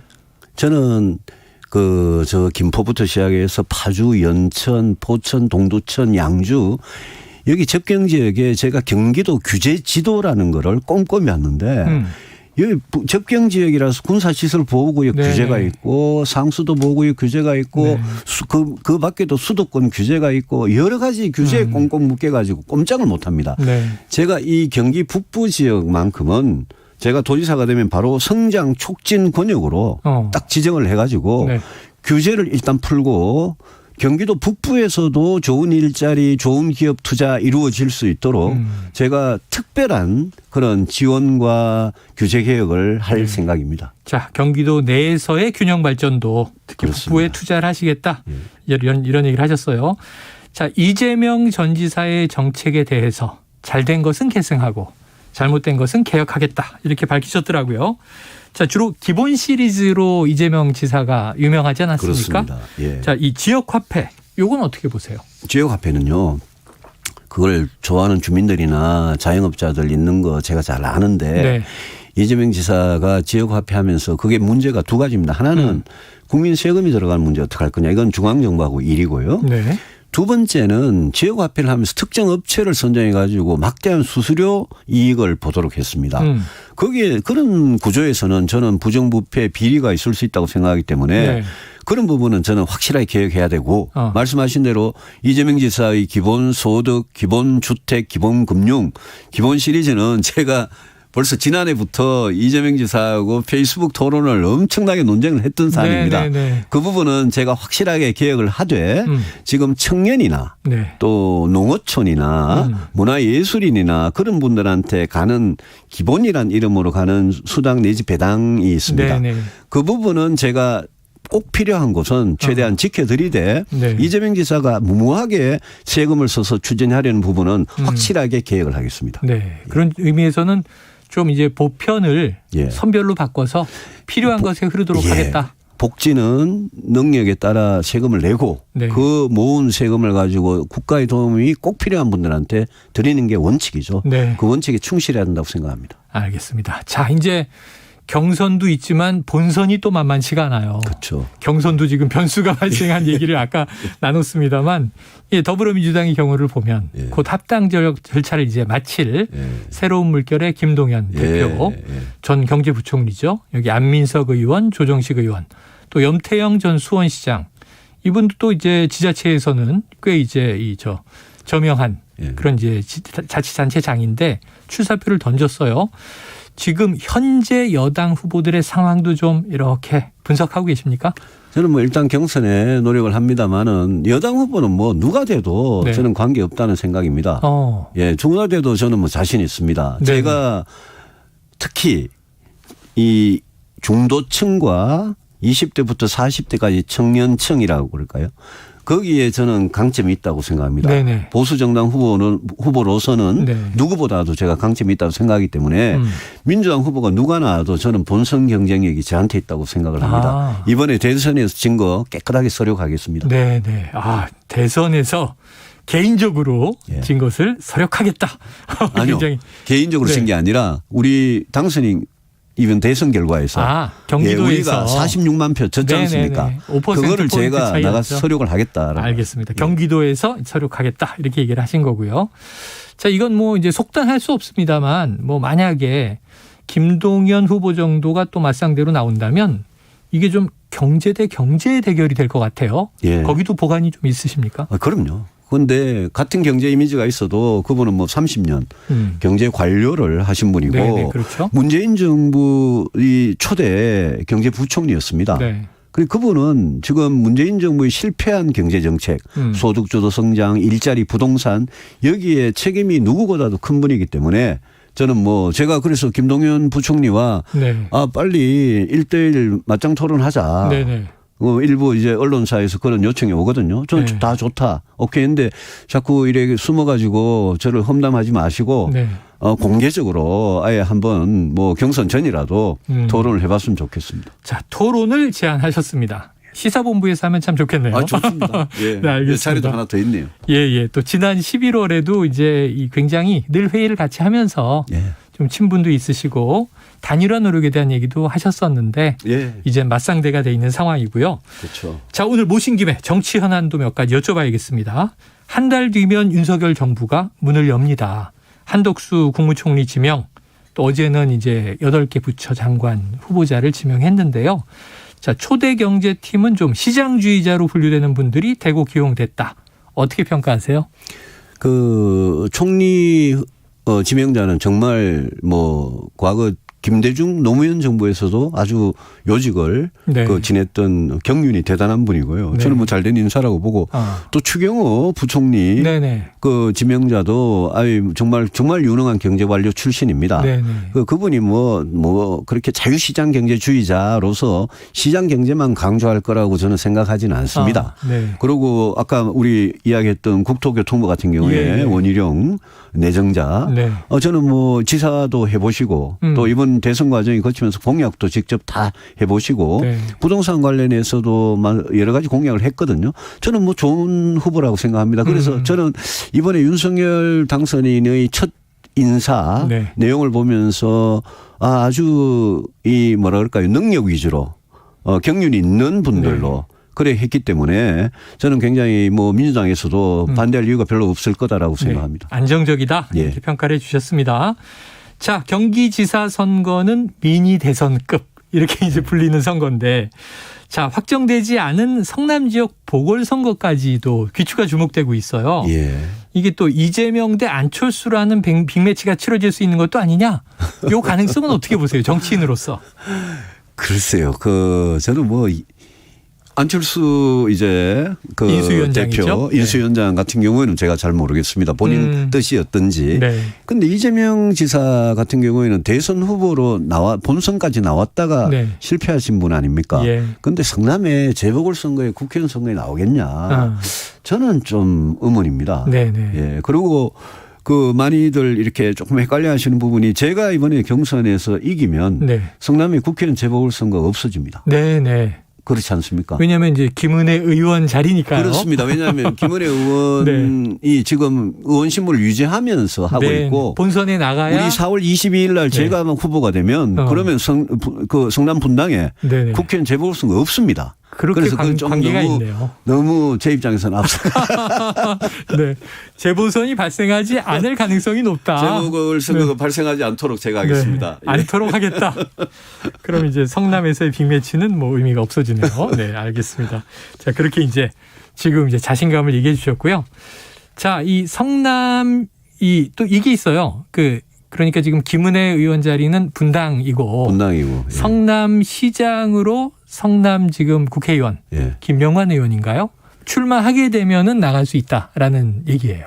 거기에 보궐선거요? 그렇죠. 그것도 아직 뭐 이루어지지 않은 일에 대해서 왜냐하면 분당도 성남 지역이니까. 그렇죠. 김병관 의원이 만약 성남시장으로 나가면 재보궐선거가 있을 수 있겠죠. 그렇죠. 그거는 이제 민주당의 후보가 된다는 전제하에 그것도 이야기하는 거기 때문에 그건 좀 두고 보시죠. 왜냐하면 뭐 김병관 후보가 뭐 성남을 지킨다는 게 이게 참 성남이든 경기든 마찬가지거든요. 지금 왜 본선이 중요하냐면 우리가 본선에서 이겨야지 뭐 대장동 사건이고 각종 대형 개발 비리고 법인카드고 이게 우리가 이겨야지 뭔가 제대로 이 조사를 하고 문제를 바로잡을 수 있는 거거든요. 본선에서 우리가 져버리면 다시 이재명 시대가 경기도에 성남에 부활하기 때문에 제가 그런 점에서 굉장히 비장한 각오를 가지고 있습니다. 특히 비장한 각오를 가지고 계시다. 알겠습니다. 자, 이 2달 뒤면요, 이 취임 1주년이 되는 인물이 이준석 당대표입니다. 지금 이제 대선 승리에 기여했고 뭐 여러 가지 또 해프닝도 있었습니다만 또 이번 지방선거에서는 공천 시험을 도입했고요. 애초에 얘기했던 거죠. 다양한 노력을 하고 있긴 한데 최근에는 또 전국 장애인 차별 철폐 연대와 좀 각을 세우는 모습이 있어서 내부 비판도 있었고 어떻게 평가하십니까? 젊은 정치인으로서 굉장히 기대가 컸었고 저는 늘 이준석 대표한테 바라는 게 당의 개혁을 정말 과감하게 해달라라는 겁니다. 네. 이제까지도 열심히 했지만 더 좀 해줬으면 좋겠고 저는 뭐 그동안 정말 우리 보수 정치의 큰 변화였다고 생각하고 네. 그동안 이준석 대표 입장에서도 왜 아픈 순간들이 없었겠습니까? 그 정치인이라는 게 아픈 만큼 성숙해지는 거 아니겠습니까? 네. 그래서 저는 이준석 대표가 그런 어떤 과거에 일부 그런 아픔이 있었더라도 그거 잘 극복하고 지금 대선 승리했고 네. 이번 지방선거까지 승리할 수 있으면 젊은 당대표가 와서 대선과 지방선거를 승리했으면 그거 대단한 거 네. 아니겠습니까? 네. 저는 꼭 그렇게 되길 바랍니다. 그래요. 정치인은 아픈 만큼 성숙한다. 아주 명언을 또 오늘 남겨주셨습니다. 자, 앞으로 뭐 뜨거워지는 경선 또 본선 과정에서 모실 일이 있을 것 같습니다. 자, 오늘 여기서 정리하죠. 말씀 고맙습니다. 감사합니다. 예, 지금까지 유승민 국민의힘 경기지사 예비 후보였습니다.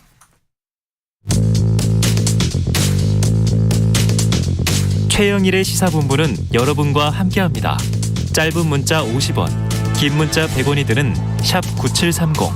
라디오 어플 콩과 유튜브는 무료로 참여하실 수 있습니다.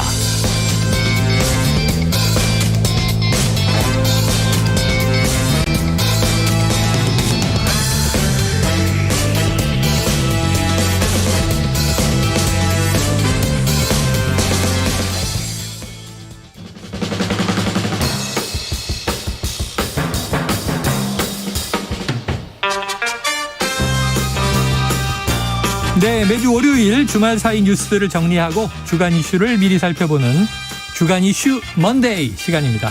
시사계의 피오나 공주 노영희 변호사 그리고 시사 래퍼 랩진봉 성공회대 최진봉 교수 나와 계십니다. 어서 오세요. 안녕하십니까. 야, 좋습니다. 자, 이 검수완박 지금 시끌시끌해요. 이 말말말에 대해서 좀 얘기를 나눠보려고 하는데 당장 국회에서 여야가 부딪힐 것 같은 검수완박 법안.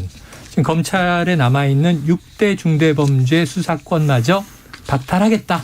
이걸 뭐 중수청으로 넘기게 될지 아니면은 또 이제 다른 방식으로 분리하게 될지 모르겠는데 여기에 대한 두 분 입장을 여쭤보죠. 최 교수님. 네. 일단 이제 말씀하신 것처럼 수사의 권한을 그러니까 만약에 검찰이 지금 가지고 있는 6대 중대범죄 수사도 이제 그러니까 초기 수사를 얘기하는 거예요. 제 말은 초기에 수사를 시작하는 시점에서 검찰이 개입하는 부분들을 좀 이제 뭐 빼겠다 이런 거잖아요. 네. 이걸 어디에 갖다 줄 건지 하는 논의가 되고 있는 것 같아요. 지금 확실히 결정된 건 아니고. 근데 기본적으로 저는 기소권과 수사권이 분리되는 게 맞다고 생각해요. 왜냐하면 견제를 해야 되거든요. 네. 어느 한쪽이 예를 들면 검찰은 기소권과 수사권을 함께 갖고 있기 때문에 견제받지 않은 권력이 될 수 있고 또 하나는 기소를 전제로 수사를 할 수도 있어요. 네. 물론 이제 모든 상황이 그렇다고 제가 단정적으로 얘기하는 건 아니지만 기소권을 갖고 있으면 수사를 시작했으면 기소하는 게 목적이 될 수밖에 없는 거잖아요. 네네. 그러면 이제 먼지털이식 수사가 될 수도 있고 또 어떤 방식으로든 기소를 하기 위해서 수사를 좀 무리하게 할 수도 있다. 그런데 거기에 대한 견제를 할 수 없잖아요. 예를 들면 경찰은 수사권만 갖고 있으니까 기소권을 검찰이 갖고 있으니까 네. 수사가 잘못되거나 아니면 또 과잉 수사라든지 인권 침해가 있으면 기소하는 과정에서 검찰이 한번 걸릴 수 있잖아요. 바로 잡게 되고. 네. 그런데 지금 현재는 검찰은 그런 견제 장치가 없는 상태에서 수사권 기소권을 함께 갖고 있으니까 만약에 검찰이 정치 권력에 의해서 휘둘리거나 아니면 공정하지 않은 어떤 수사를 하게 되면 타깃 수사를 하게 되면 표적 수사를 하게 되면 결국은 그것은 견제받지 않은 권력으로서 타락할 수 있는 부분이 있다. 그래서 그런 부분들을 막기 위해서 수사권과 기소권을 분리하는 건 맞다고 봅니다. 맞다. 예. 자, 그러면은 노 변호사님 입장도 비슷하세요? 좀 다르세요? 이제 사실은 이제 변호사들 입장하고 그다음에 또 일반 국민들 입장이 조금 다르긴 해요. 그러니까 법조인들 입장에서 봤을 때는 경찰을 믿을 수 있냐? 경찰은 또 믿을 수 있느냐? 네, 그러니까 경찰이 수사권을 다 줬을 때 뭘 믿을 수 있냐 없냐를 따지냐면 실력을 믿을 수 있냐 없냐. 실력을. 그러니까 예컨대 지금 얘기되고 있는 게 검수완박이 조금 위험한 부분이 있다고 법조인들이 생각해요. 법조인들이 제가 아니라. 네, 그렇게 생각하는 이유 중에 하나는 우리가 이제 옛날에 경찰이 모든 권한을 가지고 있었어요. 70년 전에. 그랬는데 그게 너무 지나치게 권한을 남용하고 권력을 남용하다 보니까 문제가 있어서 공정하고 정의로운 검찰에게 권력을 다 쏟아주어 보자라고 해가지고 사실 이런 요즘에와 같은 검찰의 모양이 나온 거예요. 실험을 한 거예요. 수사권과 기소권이. 근데 초창기는 좀 뭐 잘 됐을지 모르겠으나 결국 검찰도 똑같더라잖아요. 특히 검찰은 특히 고시라고 하는 거를 패스를 해가지고 훨씬 더 많은 법적 지식을 가지고서 권력을 휘두르기 때문에 이게 더 교묘하다. 그래서 더 위험하다. 이런 생각이 많이 있었어요. 그래서 문제가 생겨서 우리가 이제 검찰개혁 해야 된다. 특히 자기 식구들 봐주기가 너무 심하다 이거였거든요. 그래서 검찰로부터 권력을 뺏어야 된다까지는 동의를 하는데 그럼 뺏어가지고 경찰한테 주는 건 괜찮냐? 걔네들은 뭐 문제 없을 것 같냐? 왜 경찰은 어부지리 하느냐. 옛날에 문제가 있어서 다 뺏어왔는데 다시 돌려주면 무슨 의미가 있냐. 이렇게 말이 많았던 거예요. 그러다 보니까 외국은 어떠냐. 외국은 검찰이 기소권과 수사권을 분리하더라. 우리나라 너무 다 갖고 있더라. 그러니까 그거를 분리시켜 봅시다라고 해서 여기까지 나온 거죠. 근데 그럼에도 불구하고 우리가 아직까지는 경찰이 그런 수사하는 것도 수사 지휘를 안 받고 독자적으로 막 하는 거를 사실 우려하는 부분이 좀 있어요. 그래서 이 검수완박이라고 하는 것은 옳지 않다고 얘기하는 사람들이 사실은 좀 있어요. 그게 요즘에 사실 경찰로 이제 제도가 바뀌어가지고 많이 수사하는 쪽으로 갔잖아요. 지난해부터 그렇게 됐죠. 그리고 나니까 달라진 풍속이 뭐냐면 수사가 너무 오래 걸려요. 우선은 시간이 많이 걸리고 두 번째로는 우리들이 보기에 법리적으로 안 맞고 수사 제대로 왜냐하면 거기도 이제 힘드니까 일에 너무 몰리니까 수사가 제대로 해보는 거죠. 이루어지지가 않는 거예요. 그러니까 수사를 제대로 하지도 않으면서 무조건 불기소하더라. 뭐 이런 얘기가 들려요. 그러면 사실 우리 입장에서는 검찰이 옛날에 수사할 때는 그래도 좀 법리적으로도 만들어주고 잘 괜찮았는데 경찰이 조금 너무한 거 아니야? 이런 생각을 할 수밖에 없는 거예요. 그러다 보니까 이거 수사랑 기소랑 완전 분리해서 딱 경찰하고 검찰의 권한을 분리하는 게 과연 맞냐? 여기서 또 다시 이제 딜레마가 생기더라고요. 근데 저의 생각은 그럼에도 불구하고 수사권하고 기소권은 분리하는 게 맞다. 그런데 그렇게 하려고 하다 보니까 민주당 내에서 또 다시 잡음이 생겼어요. 그래서 이 부분에 대해서는 저는 뭐 검수 완전 박탈까지는 좀 그렇고 어쨌든 분리시키는 건 맞는데 빨리 했으면 좋겠어요. 진짜. 빨리 했으면 좋겠다. 가야 할 길이다. 굉장히 지난한 설명을 쫙 해주시고 과도적인 문제가 분명히 있겠죠. 안 하던 걸 바꾸면 문제가 생기는 건데 그럼에도 불구하고 이제 가야 할 길이다. 결론 이렇게 내주셨어요. 말씀하신 대로 민주당은요. 이 검수완박이라는 표현에 좀 부담이 있는 것 같습니다. 너무 부담스럽죠. 그래서 검찰 선진화 또는 뭐 수사 기소 완전 분리 이런 표현을 쓰고 있는데 어쨌든 지금 이제 검찰의 수사권을 완전히 박탈할 것이냐 말 것이냐. 그 다음에 대안은 뭐냐. 이게 이제 숙제로 떠올랐습니다. 자, 민주당의 검수완박 강행 움직임에 대한 오늘 아침 국민의힘 권성동 신임 원내대표 목소리 한번 듣고 오겠습니다. 결국 자신들이 타깃이 될까 봐 두려워서 이러는 것이다. 저는 이렇게 볼 수밖에 없고 결국 그 수사 공백을 메울 방법이 없어요. 지금 당장. 왜 이렇게 급하게 졸속으로 처리하는지에 대해서는 결국 대선 패배 불복 움직임이 아니냐. 네, 결국 자신들이 타깃이 될까 봐 두려워서 졸속 처리하는 거 아니냐. 그건 아니죠. 근데 이게 지금 노 변호사님 말씀 주셨지만 검찰 개혁에 대한 뉘앙스가 여야가 다 다른데 상당히 오래 이어져 온 얘기인데 지금 이제 국민의힘 쪽에서는 졸속 처리다 이렇게 비판해요. 노 변호사님 어떻게 보세요? 그건 잘못된 말이죠. 이게 왜 졸속 처리예요? 지금 180석 민주당의 우호적인 세력, 우호적인 국회의원 수가 180석 되기 전부터 문재인 정부가 들어서면서부터 계속해서 검찰개혁 얘기는 했죠. 그러니까 5년 내내 했는데 결국 아직까지도 이렇게 못한 거예요. 왜? 큰 저항에 부딪혀서. 그렇기 때문에 이걸 가지고서 뭐 졸속 처리했네 마네 이거는 사실 말이 안 되는 거고. 지금 민주당이 조금 더 속도를 빨리 내는 이유 중에 하나는 아무래도 정권이 바뀌니까 특히 검찰공화국으로 될 가능성이 매우 높으니까 되기 전에 어느 정도 좀 기반을 마련하려고 하나라도 제대로 하려고 지금 하는 거죠. 그렇기 때문에 이걸 가지고서 뭐 권성동 의원 얘기하는 것처럼 뭐 졸속 처리하냐 왜 이렇게 급하게 하냐 뭐 수사 공백을 메울 수 없 이거는 말도 안 되는 거고 그동안에 그들의 그런 저항이 성공해 왔기 때문에 결국 이렇게까지 망가졌다는 거를 말하는 거죠. 그러니까 민주당 국회의원들이 무능한 거가 분명하게 있어요. 그런데 결론은 근데 그렇다라고 해서 그러면은 이거를 그냥 안 하고 그냥 넘어가느냐?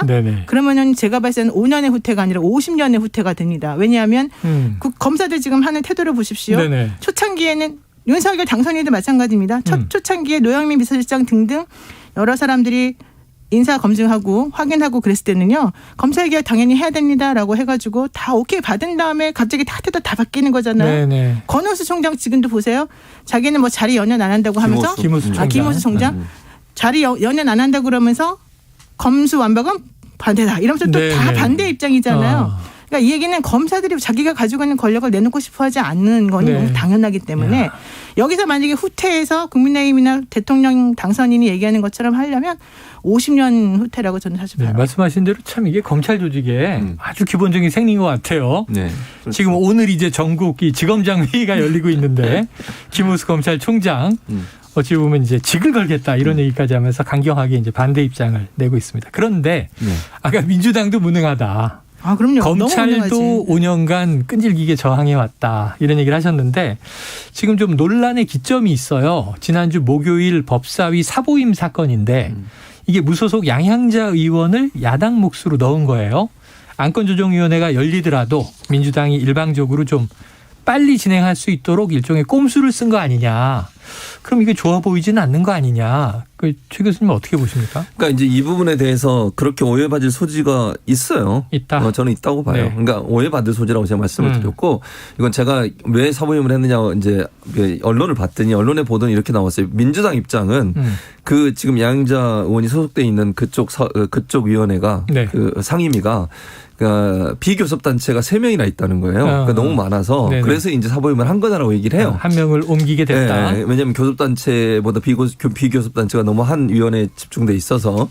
그런데 그럼에도 불구하고 국민의힘에서는 당연히 이걸 비판할 수밖에 없죠. 왜냐하면 이 사보임 때문에 어떤 일이 발생할 수 있냐면. 이제 안건조정위원회 구성을 여야 이제 동수로 해요. 그럼 야당이 지금 하나가 아니잖아요. 국민의힘 이제 무소속도 야당이 속하는 정의당도 거잖아요. 있고. 그러면 3, 2, 1이 될 수 있어요. 6명으로 하는데 그럼 과반수가 4명이 되는 거잖아요. 그러니까 양향자 무소속 의원이 만약에 민주당의 편을 들어준다면 야당이지만 여당 편을 들 수 있다. 이 가능성은 있죠. 왜냐하면 그분이 민주당이었다가 이제 그렇죠. 지금 무소속이 된 거니까 그걸 이제 얘기하는 거예요. 그러면 뭐가 문제가 되냐면 패스트트랙이나 이런 데 있어서 안건조정위원회 90일까지인가 계속 논의할 수 있거든요. 그런데 빨리 이걸 통과시킬 수가 있어요. 속도를 훨씬 빨리 높일 수가 있는 거죠. 그러니까 지금 현재 그 4월 안에 국회에서 통과를 시키려고 민주당은 추진하고 있는데 만약 안건조정위원회가 동수가 돼버리면 여야가 그러니까 예를 들면 국민의힘하고 민주당이 동수가 돼버리면 처리가 어려운 거죠. 왜냐하면 90일 동안 계속 논의를 하고 붙잡고 있으면 통과를 못 시키는 거니까. 그래서 안건조정위원회에서 빨리 통과시키기 위한 방안이 아닌가라고 국민의힘이 의심을 하고 있는 거죠. 자, 근데 저는 솔직히 양향자 의원을 믿지 않기 때문에. 저희 피오나 공주님의 사심을 공개적으로 방송에서 얘기하고 계세요. 지금 얘기하는 거는 이렇게라도 해서 어쨌든 빨리 좀 정리해서 안건을 통과시키겠다는 결연한 의지죠. 그렇지만 양향자 의원의 성향이나 그동안의 살아온 궤적을 보세요. 삼성에서 그렇게 삼성 임원으로. 그리고 그동안의 한 발언 같은 경우도 사실은 민주당의 기본적으로 가지고 있는 그거하고 맞지는 않아요. 그래서 저는 사람이 없으니까 특히 열린우리당하고 민주당이 이제 합당을 해버렸기 때문에 여당이 됐죠. 여당이 돼버리기 때문에 사실 또 이 문제가 발생하는 거고 아마 민주당 내에서도 양향자 의원한테 하고 싶지는 않았을 거예요.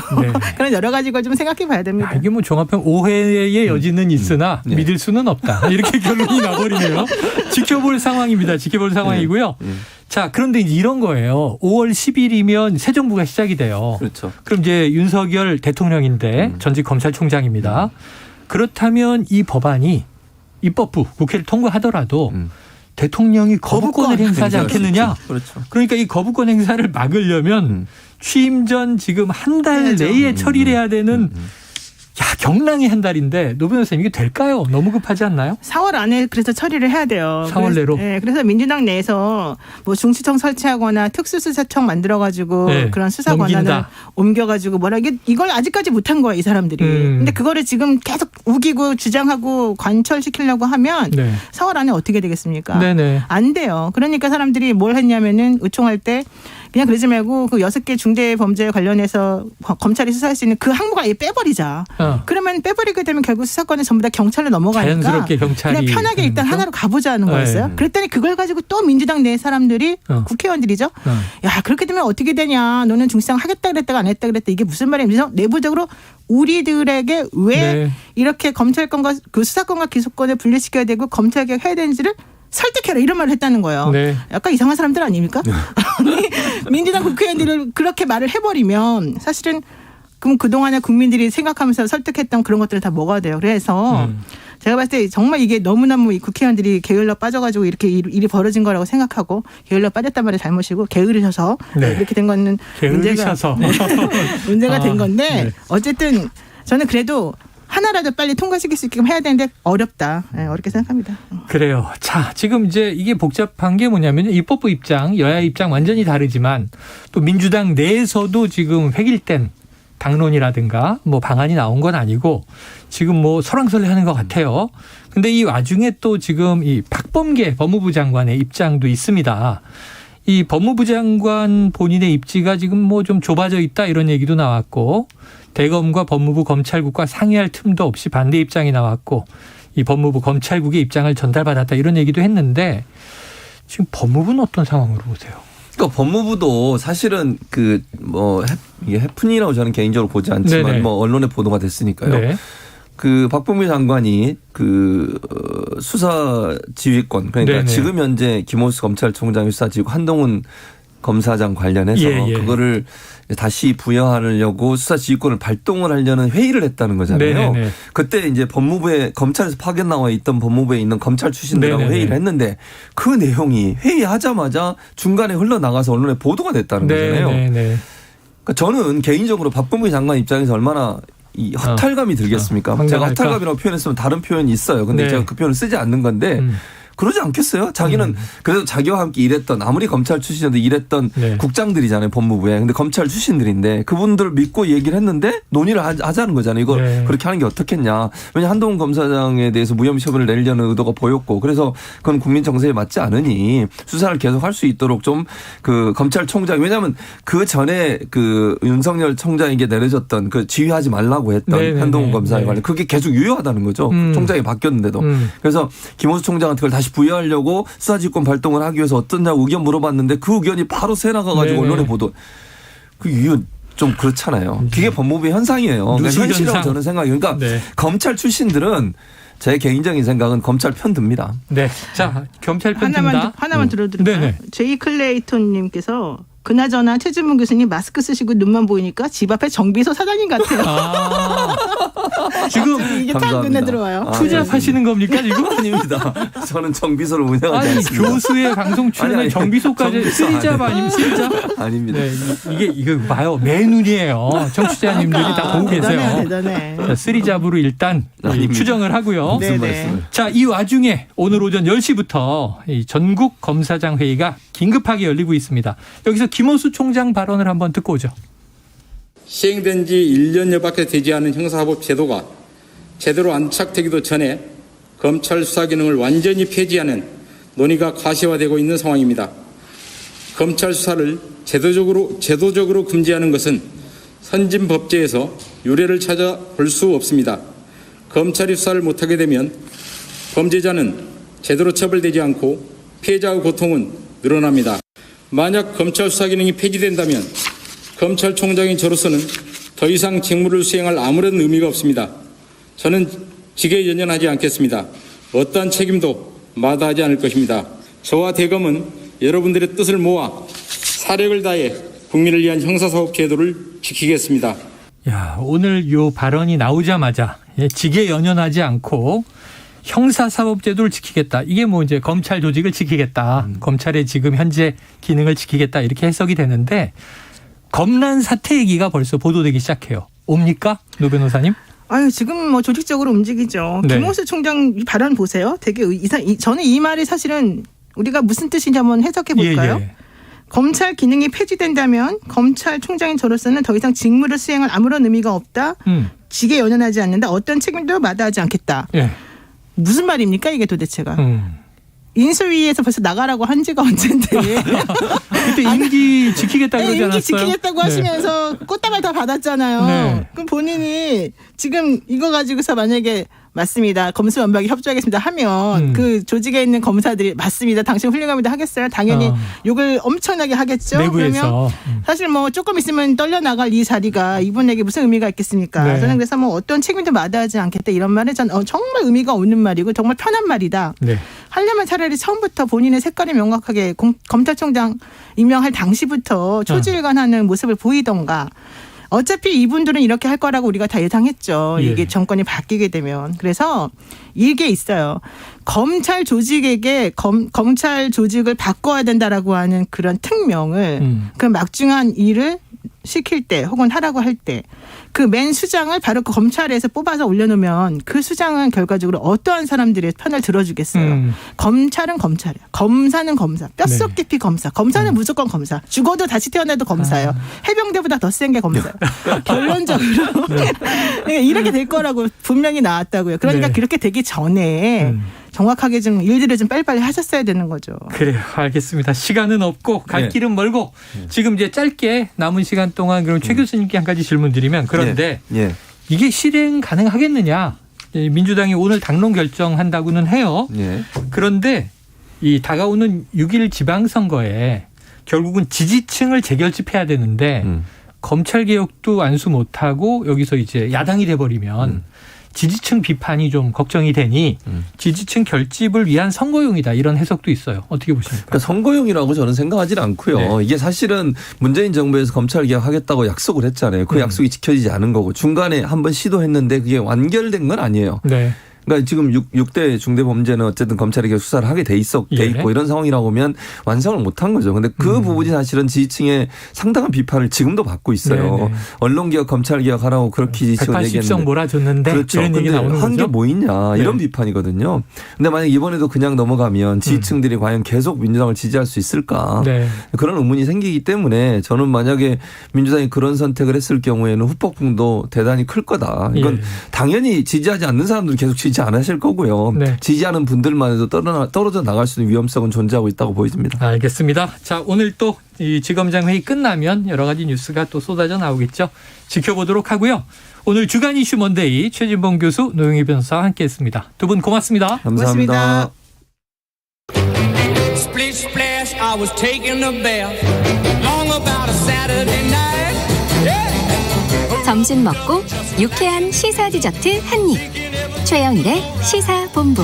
Well, I stepped out the tub and put my feet on the floor. I wrapped the towel around me and I opened the door. 네, 시사본부에서 2주간 치킨 드리는 거 알고 계시죠? 문자 보내주신 분 중에 추첨을 통해서 4분에게 보내드립니다. 짧은 문자 50원, 긴 문자 100원, 샵 9730으로 방송에 참여해 주세요. 자, 전 세계 지구촌에서 벌어지는 생생한 국제 뉴스를 살펴보는 시간입니다. 국제본부. 문희정 국제시사평론가 나와 계십니다. 어서 오세요. 네, 안녕하세요. 네, 빨간 리본이에요, 노란 리본이에요? 두 가지가 동시에 겹쳐 있네요. 아, 예. 사실은 노란 리본을 보셔야 돼요. 알겠습니다. 4월입니다. 자, 어제부터 프랑스에서 대통령 선거가 치러지고 있더라고요. 지금 마크롱 대통령이 1위를 했는데 이게 우리랑 좀 달라요. 결선 투표를 해야 된다고요? 네, 1차 투표에서 과반을 얻는 후보가 나오지 않으면은 득표율 1, 2위 후보를 놓고 결선 투표를 하는 게 이제 프랑스 방식인데요. 오는 24일로 결선 투표가 예정이 돼 있습니다. 이 연임에 도전하는 중도 성향의 엠마누엘 마크롱 프랑스 대통령과 지금 맞붙게 될 사람이 극우 성향의 마린 르펜 국민연합 후보입니다. 5년 만에 다시 재격돌을 하게 되는 거고요. 지금 이제 개표가 다 끝났는데 마크롱 대통령이 27.3%, 르펜이 23.9%를 얻었습니다. 만약에 이제 결선 투표에서 마크롱 대통령이 승리를 한다면은 2002년 자크 시라크 전 대통령 이후 20년 만에 재선에 성공한 대통령이 되는 거고요. 르펜 후보 세 번째 도전이거든요. 만약에 이제 대통령에 당선이 된다면 프랑스 첫 여성 대통령, 극우 대통령이 탄생을 하는 겁니다. 자, 이번 대선 1차 투표율 73.2%로 2002년 71.6% 이후 20년 만에 가장 낮습니다. 낮아요. 자, 이번 프랑스 대선의 특징 어떻게 포착되고 있습니까? 네, 이제 마크롱과 르펜 모두 사실 지난번 대선에서도 비호감도가 워낙 높아가지고 무효표가 10%가 넘었거든요.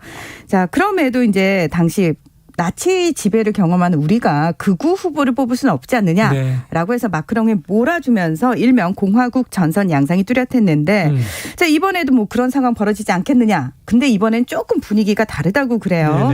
민족주의적 극우주의 양상이 커지고 있어서 중도 우파 진영에서도 균열의 조짐도 보이고요. 사실 마크롱 대통령이 2017년에 66%의 득표율로 33%를 얻은 르펜 후보를 이겼단 말이죠. 자, 근데 이번에는 조금 닭빙 후 승부가 될 것이다. 이런 얘기가 많습니다. 왜냐하면 여론조사에서 일단 오차 범위 내에서 마크롱 대통령이 앞서고 있기 때문입니다. 팽팽하다 이런 얘기인데 아이고 어느 나라나 이게 비호감 대선이다. 닭빙 승부다. 이거는 또 비슷한 좀 우리도 기시감이 있습니다. 자, 이번에 마크롱 대통령은 뭐 유명하니까요. 우리가 외신에서 많이 보고 있고 많이 듣긴 했는데 접전을 펼치고 있는 마린 르펜 후보 어떤 인물이에요? 이 마린 르펜은 2018년에 국민연합으로 이름을 바꾼 프랑스의 대표적인 극우 정당인 국민전선을 창당한 장마리 르펜의 막내딸입니다. 네. 이 아버지가 백인 순혈주의자로 극단적인 인종차별주의자거든요. 그래서 상대적으로 딸은 좀 온건하네? 라는 평가를 받기도 하고요. 실제로 아버지로부터 당 대표를 물려받은 후부터 극단주의적 성향과는 거리를 두면서 외연 확장을 해왔습니다. 네, 이분은 유럽연합 EU에 대해서 조금 회의적이고요.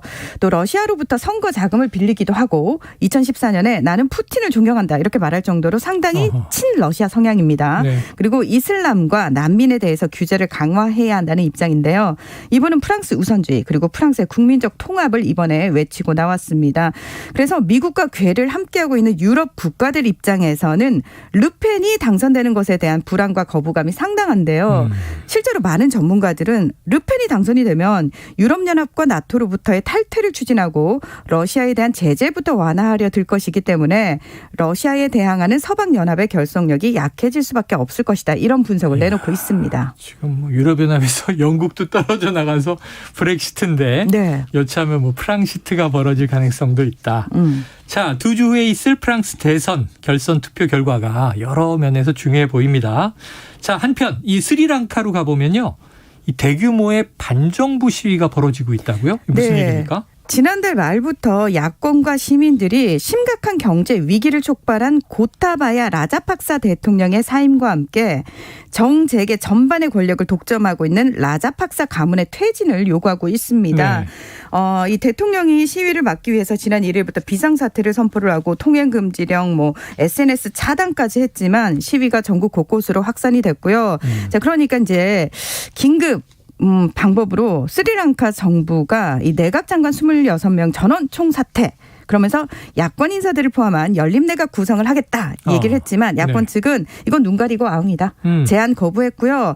반정부 여론 상당히 커졌습니다. 그러니까 5일 비상사태를 해제를 했고요. 근데 여기서 가톨릭계 성직자들과 신도들 또 정부 소속의 의료진들까지 시위에 동참하는 모습을 보이고 있고요. 네. 지금 현재 이틀째 수천 명의 시위대가 대통령 집무실을 점거한 상태에서 대통령 퇴진을 요구하고 있습니다. 네, 수만 명의 시위대가 대통령의 퇴진을 요구하고 있다. 그런데 아까 잠깐 말씀해 주신 게 라자팍사 가문의 퇴진을 요구하고 있다. 네. 요구하고 있다. 네네. 그럼 이 스리랑카 전역에서 이렇게 대규모 반정부 시위가 벌어진 이유가 있겠죠? 자, 스리랑카 현재 해외 부채가 급증하고 외화가 부족하고 인플레이션 등으로 국가 부도 위기 상황으로까지 몰려 있는 상태인데요.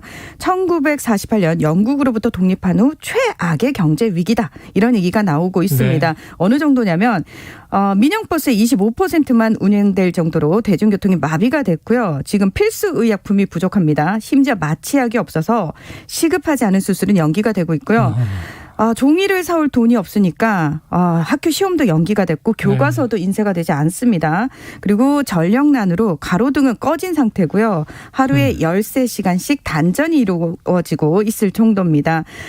스리랑카 정부의 지난달 말 기준 외환 보유고 19억 3천만 달러인데요. 심지어 이 중 약 16억 달러는 중국과 통화스와프 체결을 통해서 확보한 자금입니다. 네. 따라서 지금 스리랑카 당국이 실질적으로 사용하고 할 수 있는 외화 보유액이 우리나라 돈으로 4,900억 원에도 미치지 않습니다. 네. 그런데 올해 갚아야 할 대외 채무 규모가 70억 달러, 8조 6천억 원에 달하고 네, 네. 있습니다. 예. 근데 표면적으로는 이렇게 극심한 경제 위기로 인한 성난 민심이 원인이지만 무능하고 부패한 현 정권과 또 가족 통치 체제를 구축한 라자팍사 가문에 대한 분노가 폭발한 것이라고 볼 수 있습니다. 네. 가족 독점 체제 라자팍사 네. 가문 왜 이렇게 된 거예요? 네. 자, 고타바야 대통령의 아버지도 국회의원과 농업부 장관 등을 역임한 정치인이었고요. 라자팍사 가문 자체가 굉장히 오래된 정치계 거물 가문입니다. 이 2019년 11월에 취임한 대통령은 곧바로 자신의 형인 마힌다 라자팍사를 총리로 앉혔고요. 네. 그 이후 가족들이 장관 자리까지 꿰찼습니다. 참고로 지금 마힌다 총리는 2005년부터 2015년까지 대통령과 국방장관을 역임했고 그 밑에서 고타바야 현 대통령은 국방부 차관을 했습니다. 자, 이렇게 되면 또 정경유착이 오래되게 마련이죠. 자, 오늘 이야기 여기까지 정리해 보겠습니다. 문희정 국제시사평론가와 국제본부 함께했습니다. 고맙습니다. 네, 고맙습니다. 자, 치킨 받으실 분이요. 8581-1664-4614-7009 이렇게 네 분 맛있게 드시고요. 자, 어제 강원도 양구에서 난 산불이 이틀째 이어지고 있습니다. 연무 때문에 진화에 어려움을 겪고 있는데요. 큰 피해 없이 빨리 진화되길 기원하면서 계속 이어지는 KBS 1라디오 프로그램에서 관련 속보들을 신속하게 전해드리겠습니다.